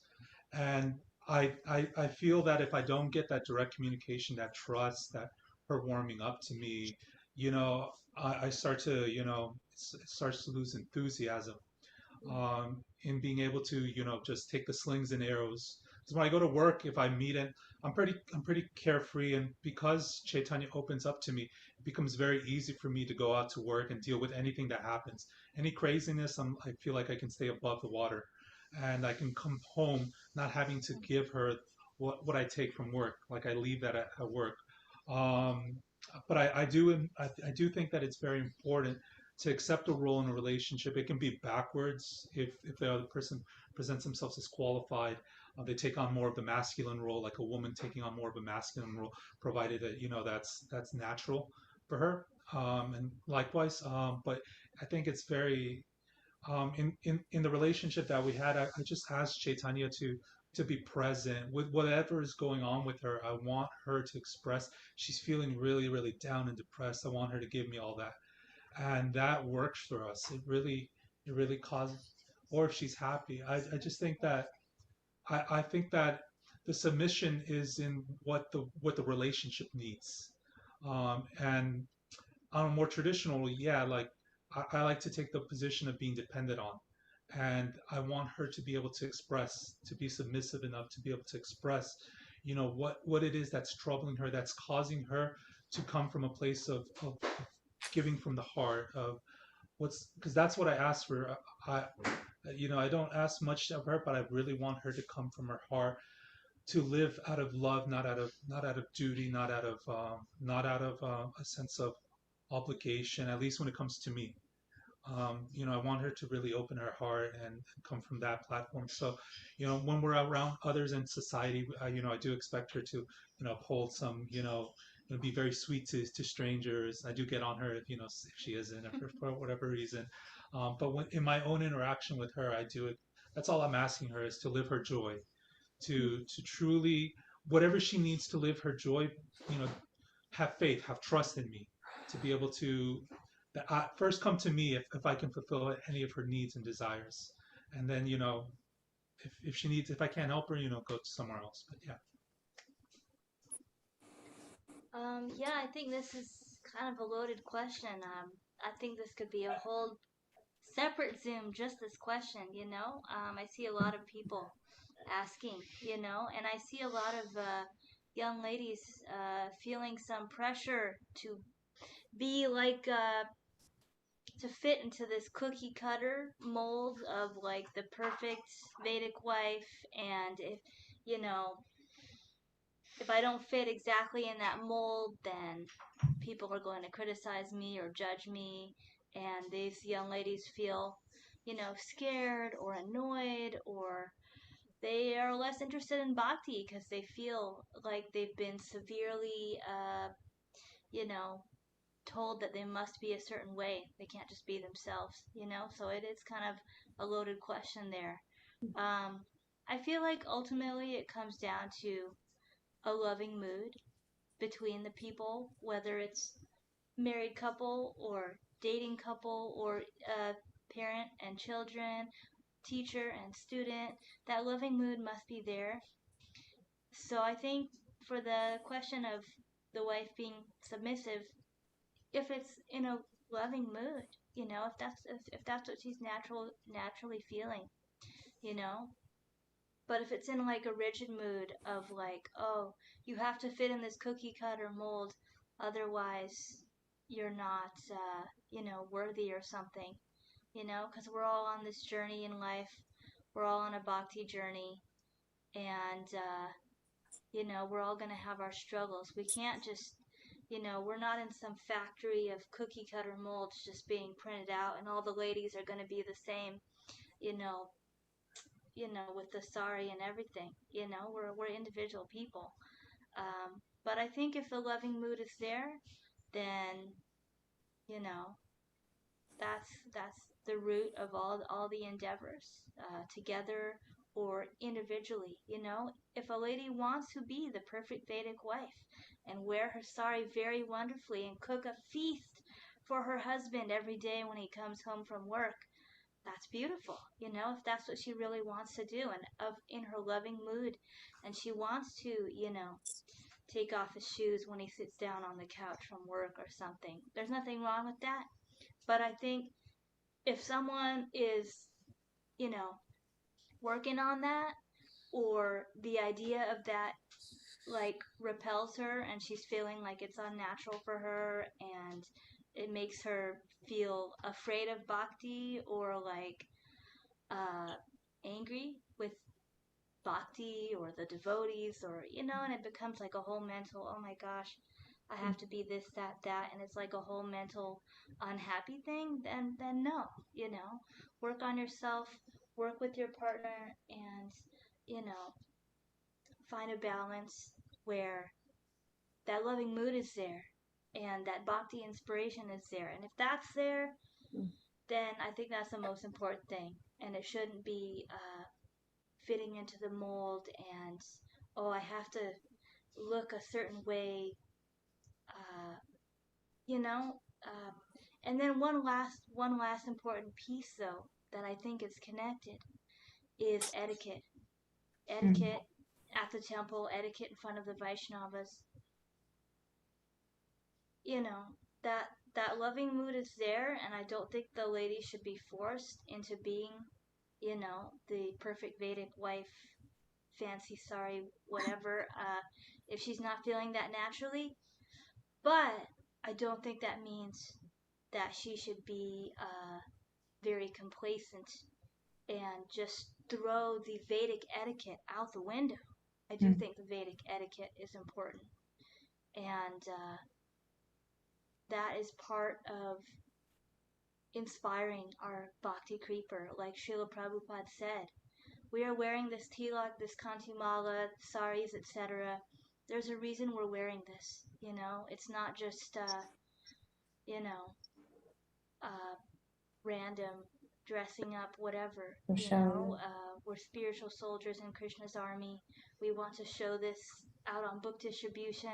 And also, when we are wearing this, we feel more devotional, you know, whereas, you know, you can go to the temple in your t-shirt and jeans and it's not going to feel the same, you know. So I do think there's that balance with the etiquette, where the etiquette is important, but you shouldn't force yourself to fit into this cookie cutter super wife mold if you're not feeling that in a loving mood. That's right. Anyone else want to chime in?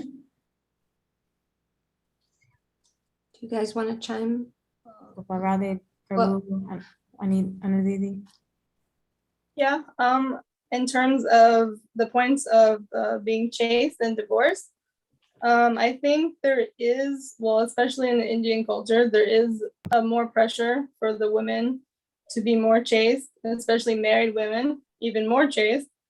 And but in terms of the different cultures, like Western and Indian, I think there's a whole different spectrum and definitions of chaste that can be applied for Western as opposed to the Vedic Indian, you know, way of thinking of what a chaste woman is. Because Indian women being chaste is like super chaste, like their heads covered, their hair is not open, you know, their full body is covered all the time, and they don't go out anywhere without a group of ladies or their husband or their brother or their father or somebody that's right next to them. But in terms of Western chaste, I think you can be chaste in Western, just not maybe on all of those external things. Like, you know, you can wear Western clothes, but you can still look modest. You can, you know, wear your hair out, but you're not going to be considered like a prostitute or whatever in America, you know? I think those things are like not so crazy guidelines for the Western culture, but in our, you know, in our devotee culture, there is also some etiquette of how you should dress at the temple and how you should be with other devotees, you know, and give respect. It's also respect for yourself, you know, how you present yourself is how you relate to everybody. And yeah, it's a different culture versus mindset. It's a different mindset for India and also for the Western.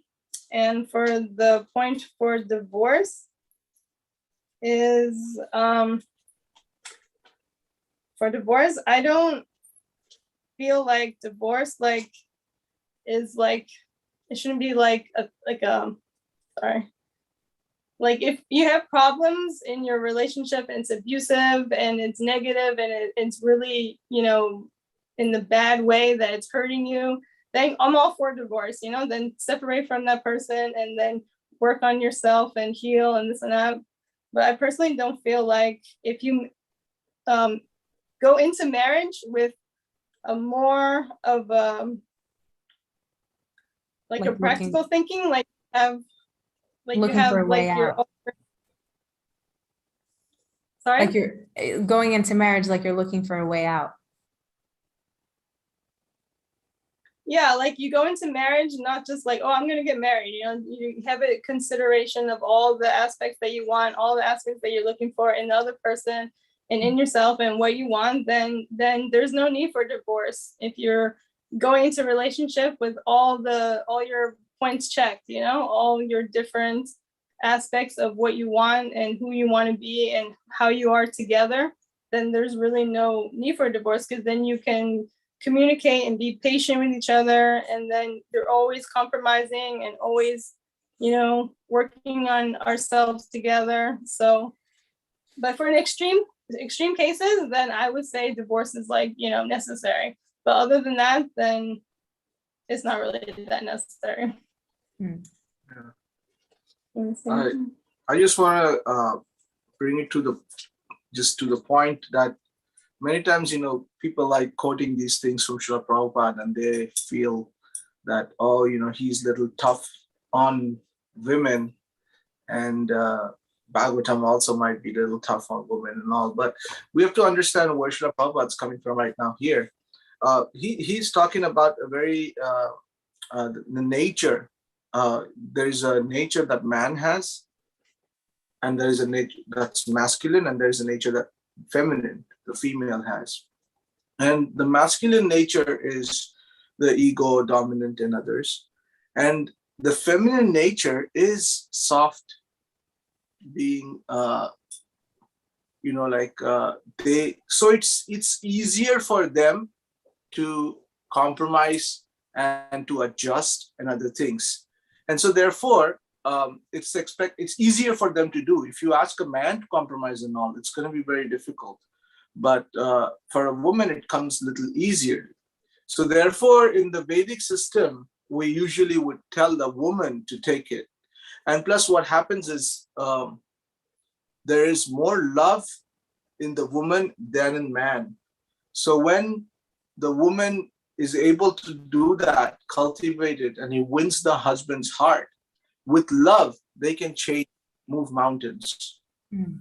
So that's how the Vedic tradition is based on, is that when the woman is, actually the women control the men. Many times people, when they look at Vedic system or traditional Vedic system, not just talking about Indian system, the Vedic system, we think many times it's a very masculine society. Men are ruling and all.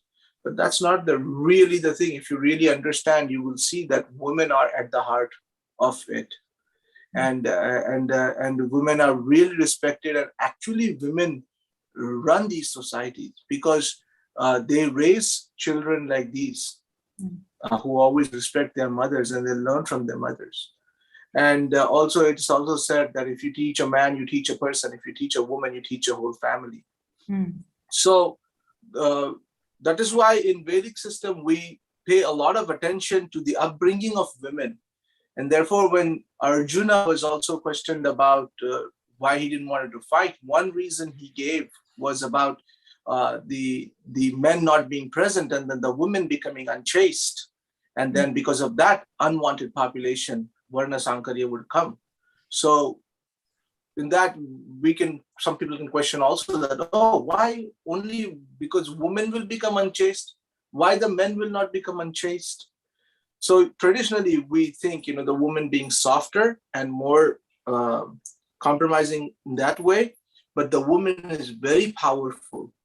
We've seen even in stories also, I think Helen of Troy, where women can move nations and they can, wage wars and they can do so many things. So they are very powerful in their way as well. And their power also lies in they can become soft and they can become hard as well. So that's why in the Vedic tradition, here also Srila Prabhupada is saying that it's the ability of the woman to actually control the whole family. And actually the woman actually also does rule the whole house. If she's onto it, she can literally control her husband and her kids, and everybody can run according to that, and that I think also is a very nice way of happy wife, happy life kind of thing. So I was just thinking of that. Thank you. Yeah. Well, I'll be brief and I'll go kind of macro and micro, which is to say as general as possible, and then I'll speak personally. The conversation we're having right now is a universal spiritual ethos conversation. It is the internal microbiome of a human being, power dynamics, feminine, male, yin and yang, sun and moon, right? Personally, I have to honor my parents and my lineage as growing up Jewish, but not just Jewish, just growing up with awesome people. This idea of a difference between man and woman is not even in my consciousness. So I don't even have an understanding of not the differences between Shakti and Shaktiman or male and female. No, on the contrary, just the difference in, I guess the word is equanimity. Is that right? Like the equality, the qualities are just as powerful. It's not even in my consciousness. So that is a gift because I can come in and respect and understand, or I hope so, the different cultures, because Judaism is very similar as Vedic in that sense. Like, as you were saying, it's so true. The woman is in charge and, is ultimately the controller. And we also know that Radha is Krishna's guru.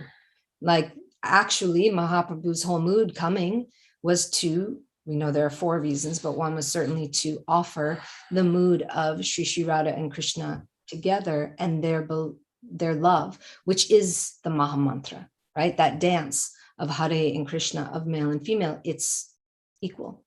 So it's a very big conversation. It's a very important conversation. And I hope to be able to support that conversation with the utmost respect, because Srila Prabhupada and all the Manjari representatives of Sri Radha's posse, they're coming to give that, and the secrets and the jewels are just as important as the esoteric part is just as important as the more in front line, just as the man and the woman are just as important. So we're really grateful to do this too, because couples like you guys and all of us, it's very vital. It's not like because you have to be in a coupleship, but because, as I think you were, Prabhus were saying, like the couples raise the children together and also express the Shakti and Shaktiman together. Sensitive conversation, important conversation. Absolutely. So important. And happy wife, happy life. And happy life.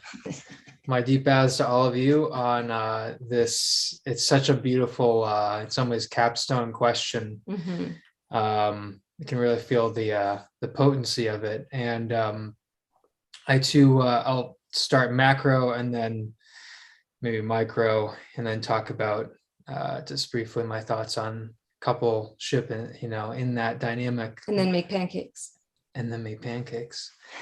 But the first that I'm really feeling called to point out in this, because we're talking about a varnashram question of divorce and the balance and the roles that we're playing, is that we are living in Kali Yuga, And that is becoming more apparent every moment. And we're living in profound times of disruption. We're living in profound times of not just societal shifting and breakdown in many ways, but also of the amplification of the disruption of the ethers, of the electromagnetic fields on the planet, of what's happening with our sun and our place in the galaxy, and exposure to cosmic radiation as well. So pointing out all those things because we're going through that time together. We're going through a time where many things that we took for granted growing up are going to change. They may fall away. New things may be reborn. This may happen many times. Just with what's happening with the pandemic, accelerating that, and that everyone is feeling the pressure around everything that we thought that we knew about this material world, being questioned, being again changed, transformed, dying, being reborn. So these questions, they're so important to ask, and it's such a vital thing to be participating in the conversation, because it is literally changing moment to moment. You know, the ability to think deeply about this and go really right to the heart of, you know, where we are all, you know, regardless of our opinion and interpretation of any one of these questions that we're asking of a Grhastha, you know, we are all striving to realize love and real relationship with each other, with ourselves as jivas, with Krishna as the source of all, and his eternal love with Radha. So in that is sort of the second point, which is that we are all jiva, which means we're all female. That is our constitutional position, and Krishna is the male, and we are all female.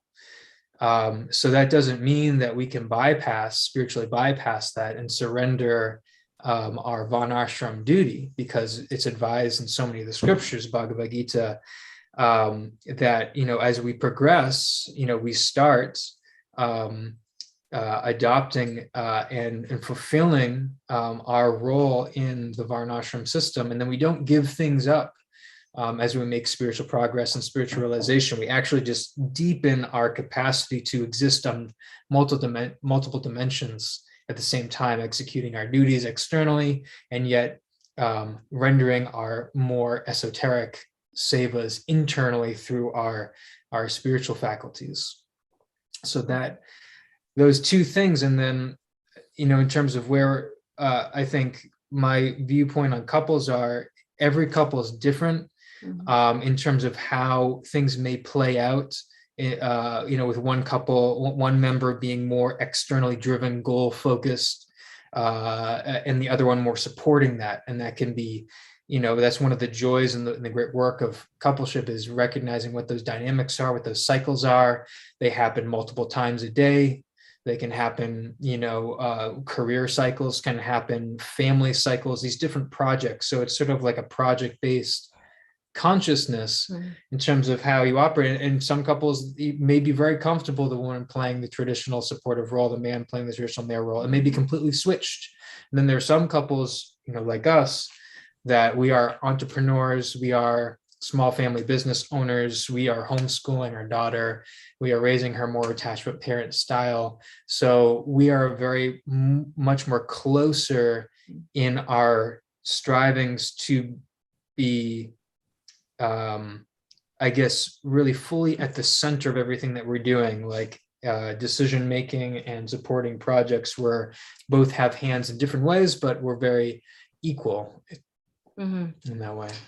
And one last thing, Bhakta Bandhav down the street from us, where we picked up our whole life and moved, our whole thing was, because is this bridge work, is to bridge sanghas, is to bridge the men and women, is to bridge our talents, and to like raise up the community at large. So it's been really impressive because you also have to build community and deal with everyone's, stuff. But it's been really amazing to see that. And I can see that we all are doing that all over the world in our different ways. So yeah,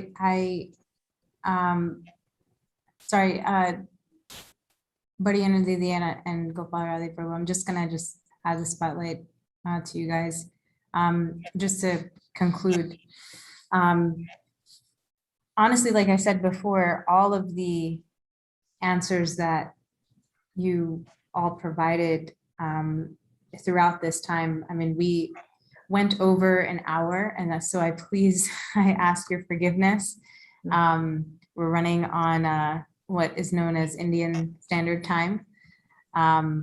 So it's not very pakka, I do apologize.